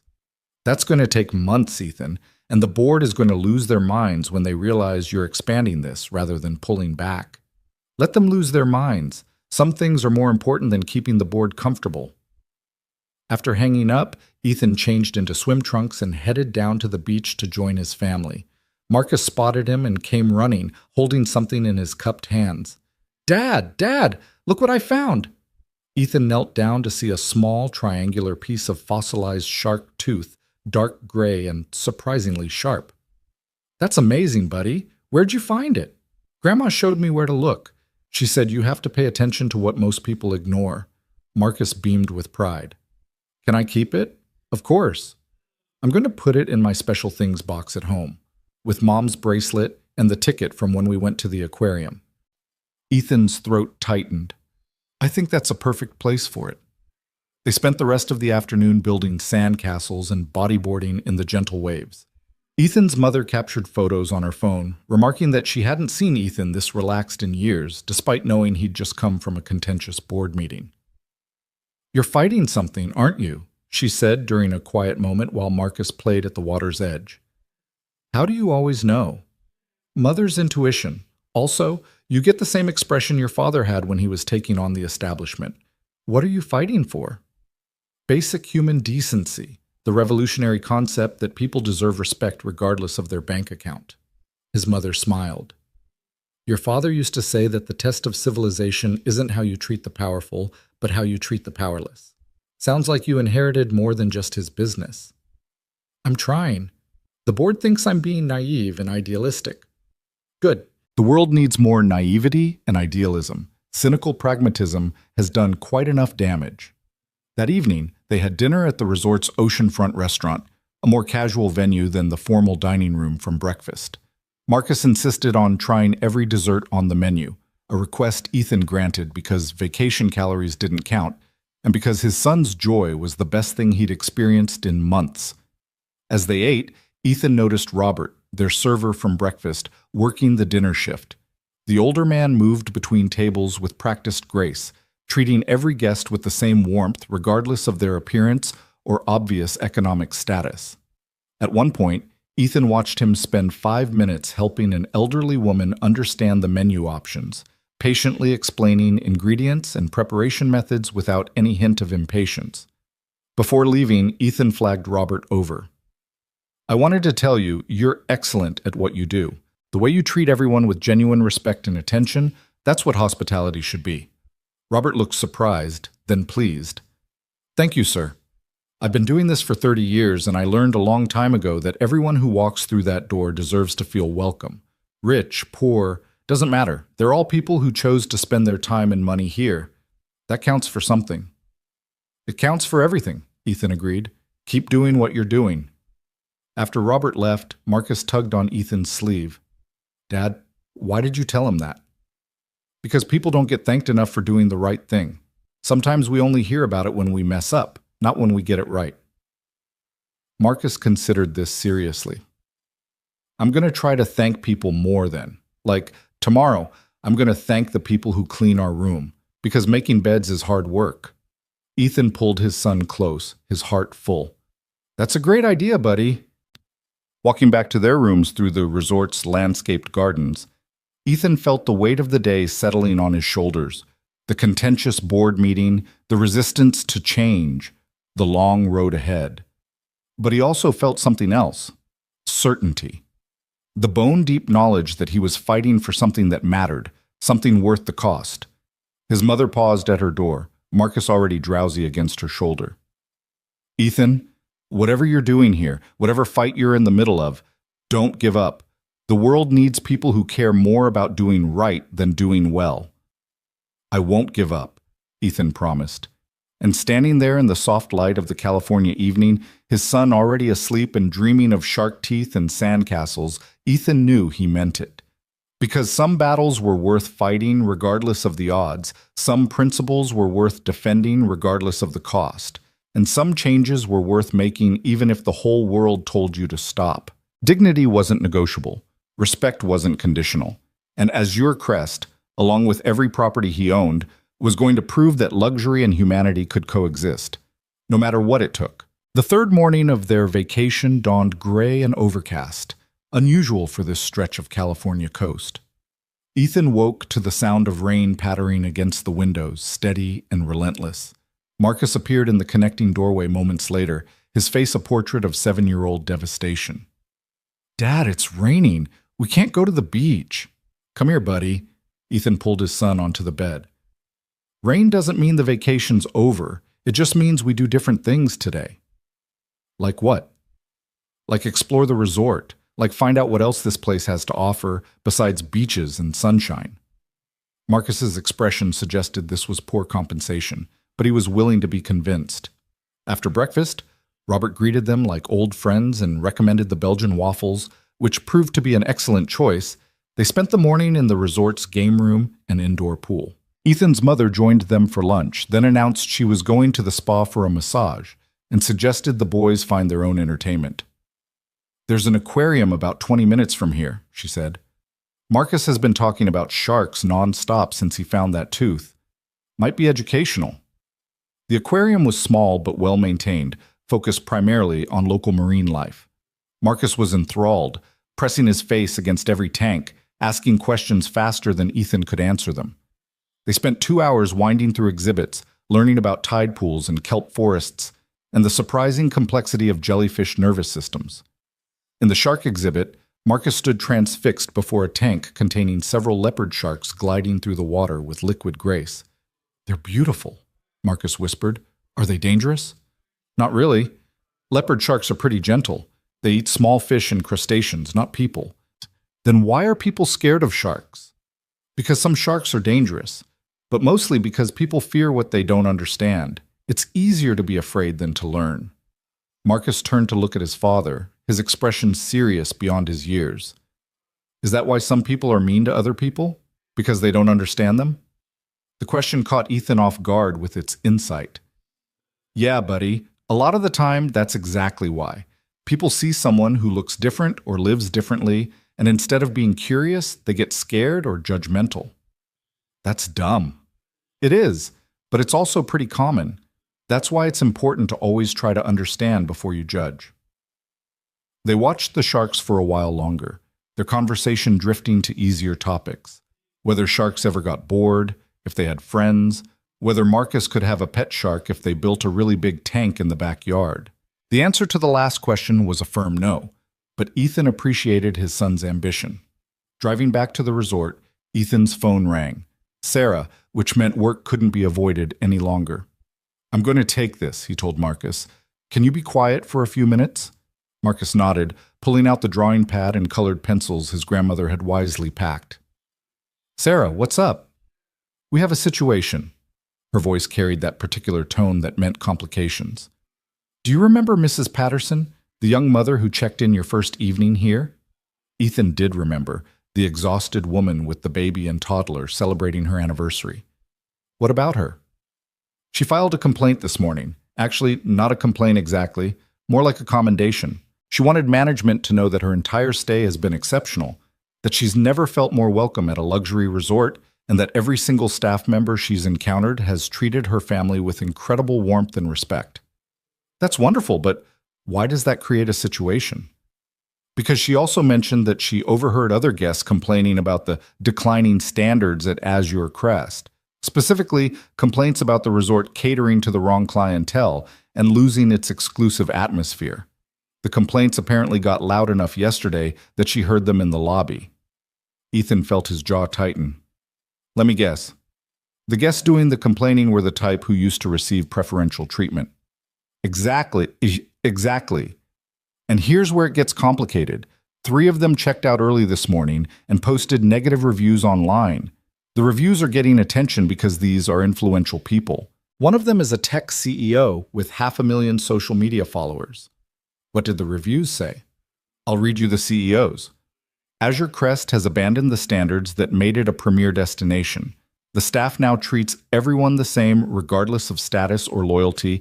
resulting in degraded service for valued guests. The exclusivity that justified the premium pricing has disappeared. I will not be returning and cannot recommend this property to peers who expect and deserve exceptional treatment. Ethan watched raindrops race down the windshield, each one chasing the one before it in an endless pattern. So we're succeeding. What? If we're losing guests who equate exceptional treatment with other people being treated poorly, then we're doing exactly what we set out to do. The policy changes are working. Ethan, this tech CEO has massive influence. His review is already being shared widely. Other luxury travel bloggers are picking it up, asking whether Azure Crest is still worth the premium price if it's not exclusive anymore.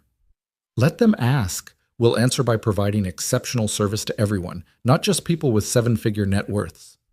Sarah was quiet for a moment. The board is going to freak out about this. The board is already freaking out. This just gives them more ammunition. Ethan pulled into the resort's parking lot. Here's what I want you to do. Draft a public response to these reviews. Thank them for their feedback, acknowledge that we've implemented new policies focused on treating all guests with equal dignity and respect, and make it clear that this is the direction we're committed to moving forward. Don't apologize, don't backtrack, own it completely. That's going to accelerate the board situation. Good. I'd rather have this fight now than let it fester. He put the car in park. Also, reach out to Mrs. Patterson. Thank her for the commendation and ask if she'd be willing to share her experience publicly. We need voices from guests who appreciate the changes, not just complaints from people who miss being prioritized. On it. How's the vacation going otherwise? Marcus found a shark tooth and wants to adopt a leopard shark. Otherwise, pretty standard. After hanging up, Ethan sat in the car for a moment while Marcus colored, thinking about the collision of principles and economics that was playing out in real time. Every business decision had consequences. The question was whether you were willing to accept the right consequences for the right reasons. His phone buzzed with an email. Richard Thornton, the board chairman, requesting an emergency meeting tomorrow morning to discuss concerning developments at Azure Crest that require immediate attention. Ethan typed back a brief response confirming he'd be available, then put his phone away. Tomorrow's battle could wait. Tonight, he had dinner with his family and a 7-year-old who wanted to discuss shark biology in exhaustive detail. The rain had stopped by evening, leaving everything washed clean and glistening. Ethan's mother suggested they eat at the resort's most formal restaurant, the one that required reservations and had a dress code. Ethan hesitated, knowing he'd packed exactly 0 items of clothing that qualified as formal, but his mother waved off his concerns. You own the place. I think they'll make an exception. The restaurant, called simply The Point for its location on a rocky outcrop with 360-degree ocean views, was exactly as elegant as advertised. Crystal chandeliers, white tablecloths so crisp they looked starched into submission, servers in actual tuxedos. The kind of place where Marcus's Spider-Man t-shirt and light-up sneakers would normally raise eyebrows. The hostess who greeted them was a woman in her 50s with silver hair and the bearing of someone who'd spent decades in high-end hospitality. Her name tag read Catherine. "Good evening," she said warmly. "Welcome to The Point. Do you have a reservation?" "We do. Brooks, party of 3. Catherine checked her system, and Ethan saw the moment she recognized his name. Her eyes widened fractionally, then her professional composure reasserted itself. But her smile, when she looked up, carried genuine warmth rather than the calculating assessment he'd experienced on check-in day. "Of course, Mr. Brooks. We're delighted to have you this evening. Please, follow me." She led them to a prime table by the window, where the last light of sunset was painting the ocean in shades of purple and gold. As she presented menus, she knelt down to Marcus's level. "And what's your name, young sir?" "Marcus. I'm 7. I found a shark tooth on the beach." "That's wonderful. We actually have a children's menu, but if you'd like to order from the regular menu, I can help you find something you might enjoy. We have an excellent chicken dish that's not too fancy if you're interested." Marcus looked at his father, who nodded encouragingly. "Okay, can I have that?" "Absolutely. Your server will be Antonio, and he's fantastic. He has a son about your age, so he's very good at explaining food in normal people language." After Catherine left, Ethan's mother raised her eyebrows. She was lovely. She was professional, Ethan corrected.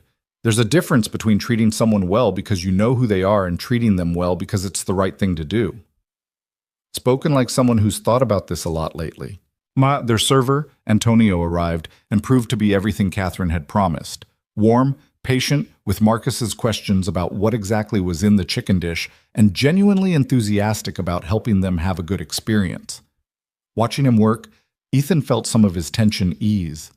The culture change was happening, slowly but genuinely, staff by staff member, interaction by interaction. The meal was exceptional. Locally sourced ingredients prepared with obvious skill, presentations that managed to be artistic without being pretentious, flavors that justified every dollar of the premium pricing. But what struck Ethan most was watching Antonio provide the exact same level of attentive service to every table in his section, regardless of what the diners were wearing or how they presented themselves. At one point, a family came in wearing what were obviously their nicest clothes.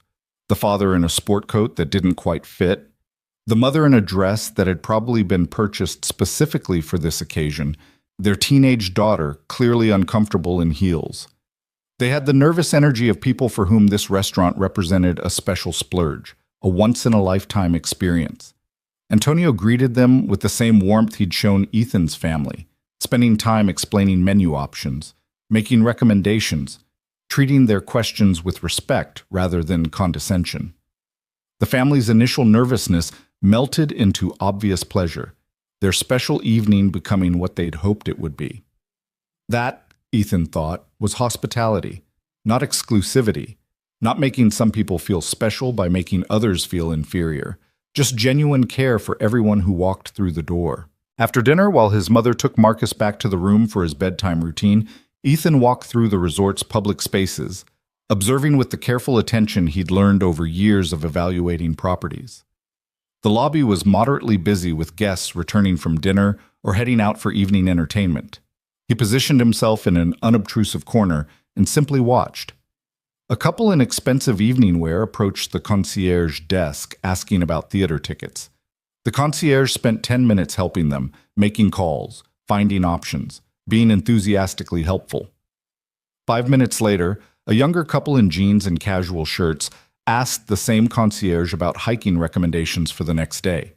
Without missing a beat, the concierge pulled out maps, marked trails, provided details about difficulty levels and scenic viewpoints with the same enthusiasm he'd shown the theater couple. Equal treatment, equal respect, equal care. Ethan's phone buzzed. Ethan's. A text from Sarah with a link to Mrs. Patterson's social media post about her stay at Azure Crest.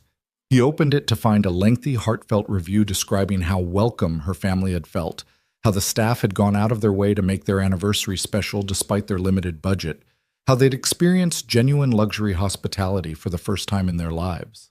The post had been shared dozens of times already, with comments from other people saying they'd felt similarly welcomed at Azure Crest, that something had shifted at the resort recently, that it felt like a place that actually cared about guests as people rather than revenue sources. A second text from Sarah. This is starting to gain traction. Multiple positive reviews coming in from guests who appreciate the changes. We might be creating a counter-narrative to the negative reviews from the exclusivity crowd. Ethan typed back. Good. Let's amplify it. Reach out to travel writers who focus on accessible luxury, family travel, inclusive hospitality. Show them we're building something different. A shadow fell across his phone screen. Ethan looked up to find Catherine, the hostess from The Point, standing nearby. Mr. Brooks, I'm sorry to interrupt your evening, but I wanted to thank you personally. Thank me for what? For the changes you've made here, for caring about how we treat people.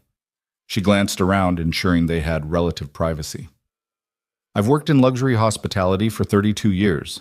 Started as a housekeeper, worked my way up, and I've seen every variation of how hotels treat guests who don't fit the typical luxury profile.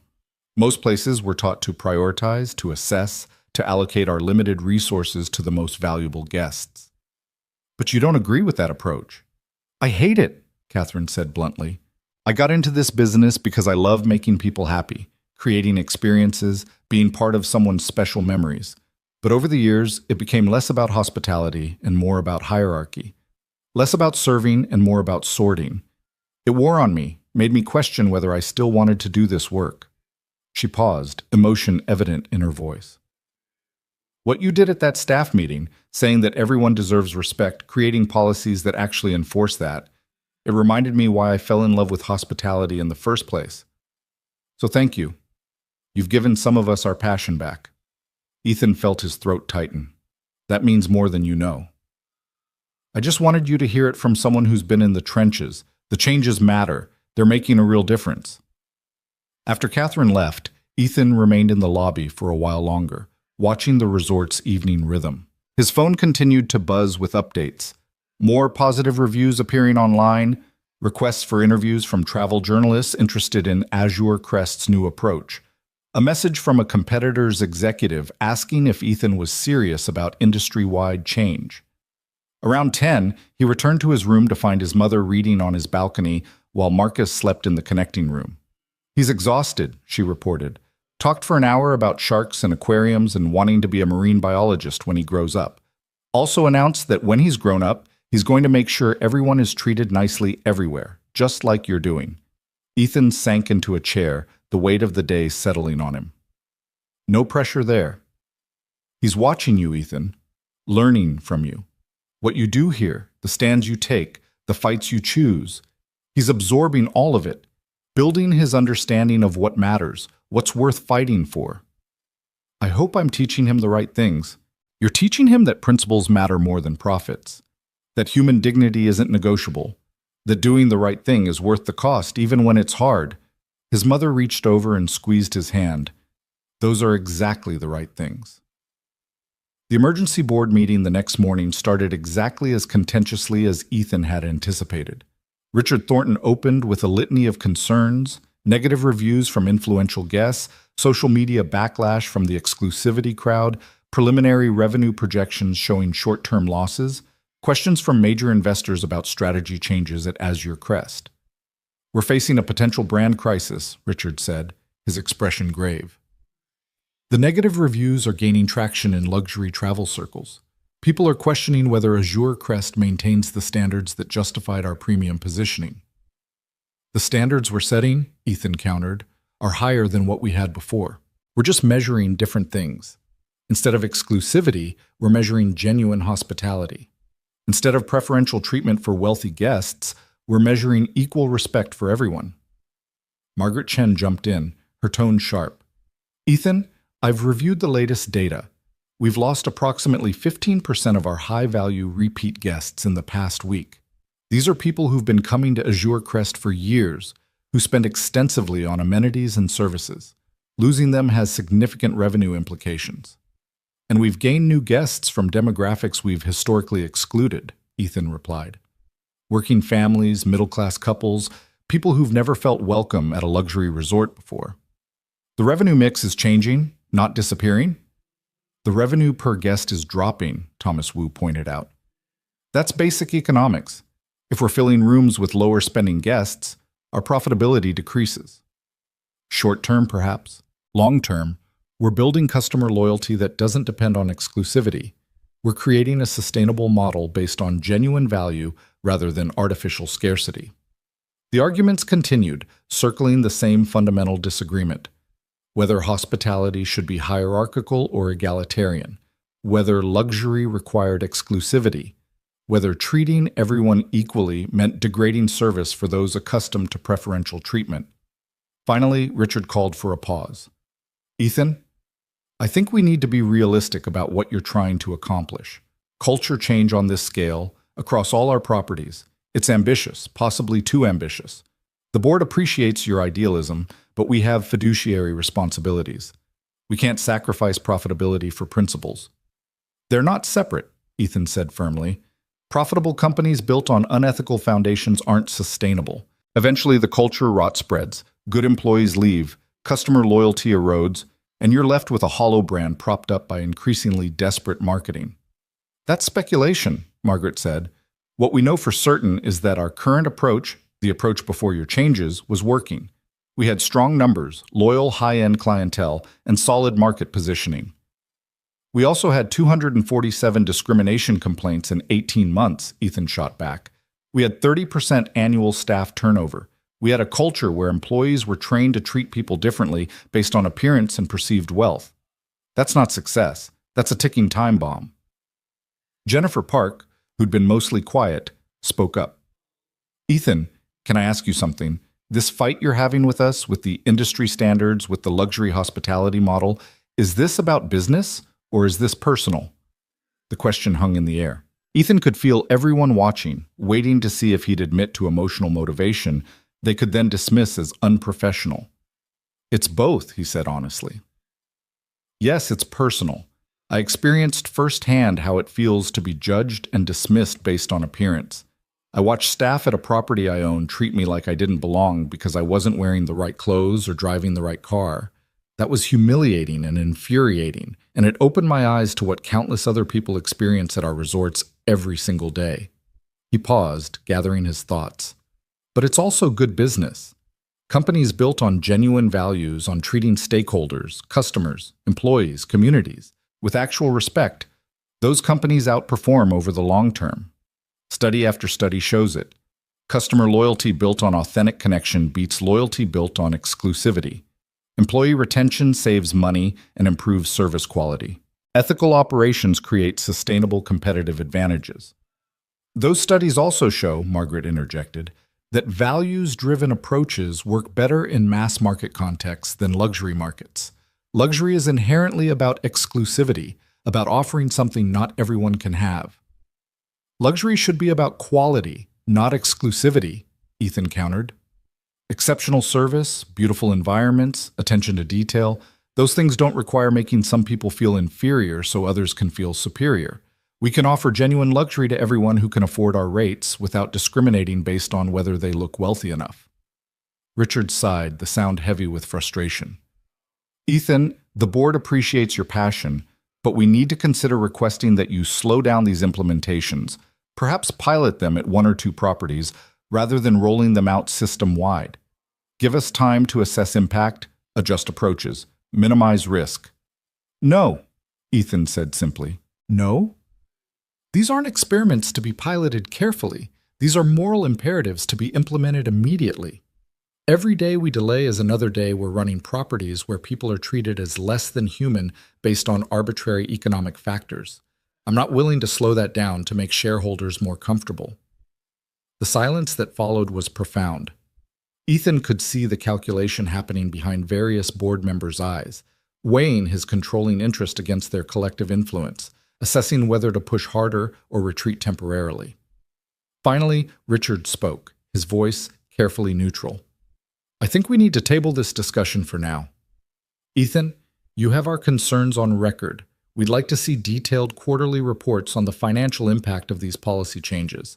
If the numbers support your approach, excellent. If they don't, we'll need to revisit this conversation more seriously. Fair enough, Ethan agreed. But I want to be clear.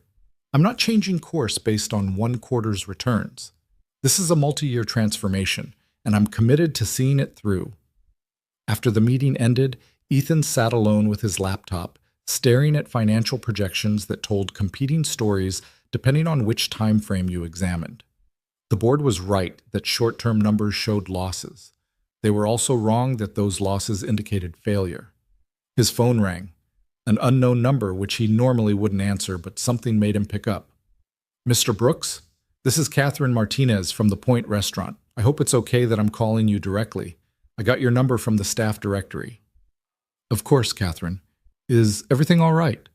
More than all right. I wanted to let you know we had a party of 12 last night, a family reunion, mixed economic backgrounds, multiple generations, the kind of group that used to make our staff nervous because they didn't all look like typical Point clientele. And it was one of the best services I've participated in my entire career. The family was so grateful, so appreciative because they'd never experienced this level of hospitality before.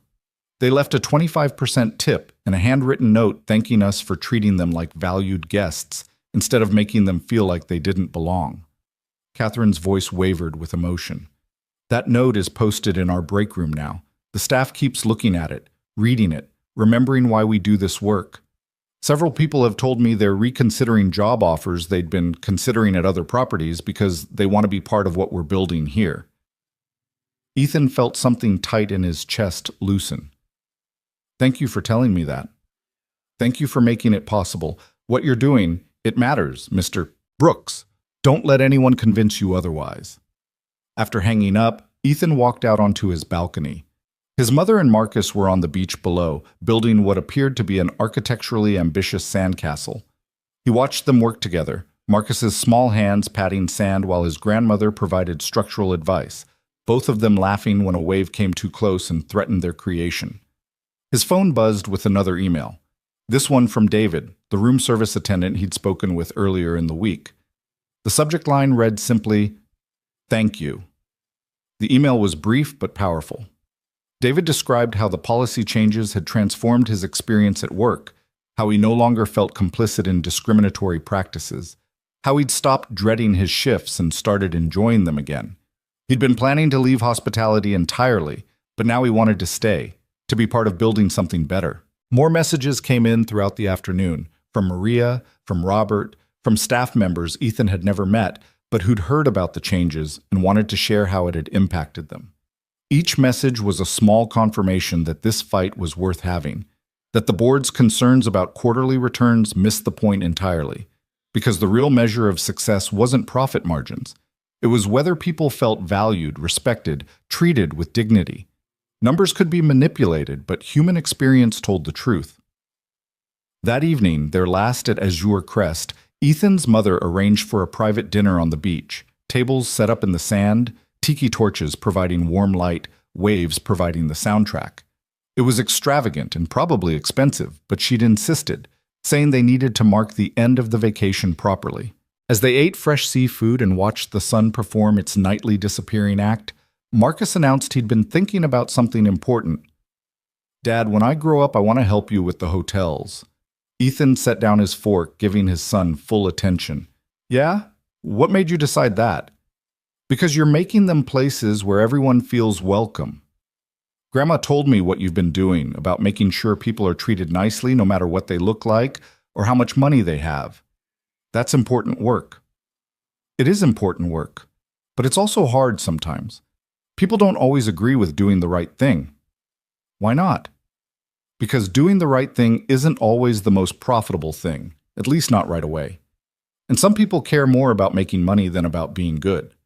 Marcus frowned, processing this. "But you care about both, right? Making money and being good?" "I try to. I think they can work together if you're patient and willing to accept that sometimes being good costs more in the short term." "Then that's what I want to do too. Be patient and good, even when it costs more." Ethan pulled his son close, his eyes stinging with emotion he didn't try to hide. "I think your mom would be really proud of the person you're becoming. I think she'd be proud of you too, Dad, for fighting even when it's hard." That night, after Marcus was asleep and his mother had retired to her room, Ethan stood on his balcony one last time, looking out at the dark ocean and the stars scattered across the sky like diamonds on velvet. His phone sat silent for once.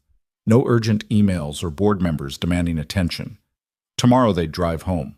The vacation would end, and reality would reassert itself with all its complications and conflicts. The board would continue pushing back.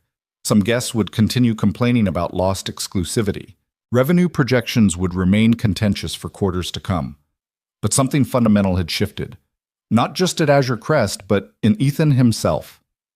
He'd walked into this resort wearing worn clothes and carrying the weight of wondering whether dignity could survive in luxury hospitality.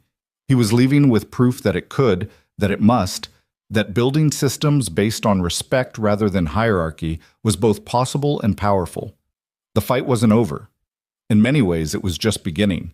But standing there in the darkness, listening to waves that had been washing this shore long before luxury resorts existed and would continue long after, Ethan felt something he hadn't experienced in the 3 years since his wife's death. Hope. Not the naive kind that believed change came easily, but the durable kind forged from actually attempting difficult things and discovering they were possible after all. His phone buzzed one final time. A message from Sarah with a link to a travel industry article titled "Azure Crest's Bold Experiment: Can Luxury and Equality Coexist?" Ethan read it quickly, noting the balanced coverage.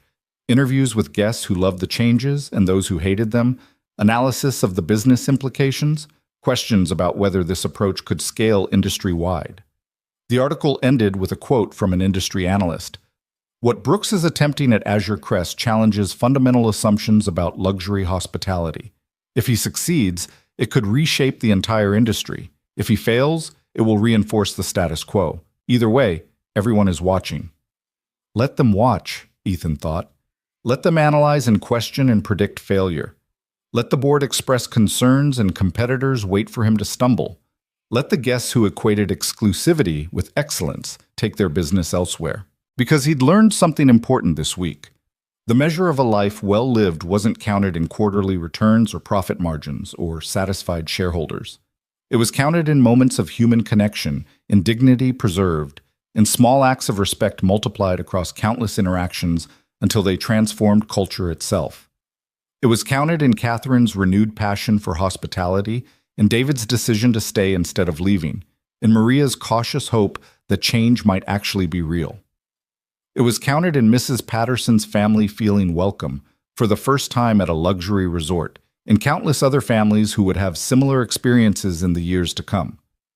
It was counted in Marcus's announcement that he wanted to help build places where everyone felt valued, in a 7-year-old absorbing lessons about dignity and justice that would shape the person he'd become. And it was counted in Ethan himself, standing on a balcony overlooking the Pacific Ocean, knowing he'd chosen the harder path because it was the right one, knowing his wife would have supported this fight, knowing that some battles were worth having even when victory wasn't guaranteed. The waves kept rolling in, eternal and indifferent to human concerns. But Ethan Brooks, who owned this resort and 17 others like it, who'd been slapped and dismissed and told he didn't belong in a place he owned, who'd decided that dignity mattered more than dividends, he stood watching those waves and felt certain of his course. Tomorrow would bring new challenges. But tonight, he'd won something more valuable than quarterly returns. He'd proven that respect didn't have to be rationed, that hospitality could be genuine rather than calculated, that luxury and humanity could coexist if people were brave enough to build systems that valued both.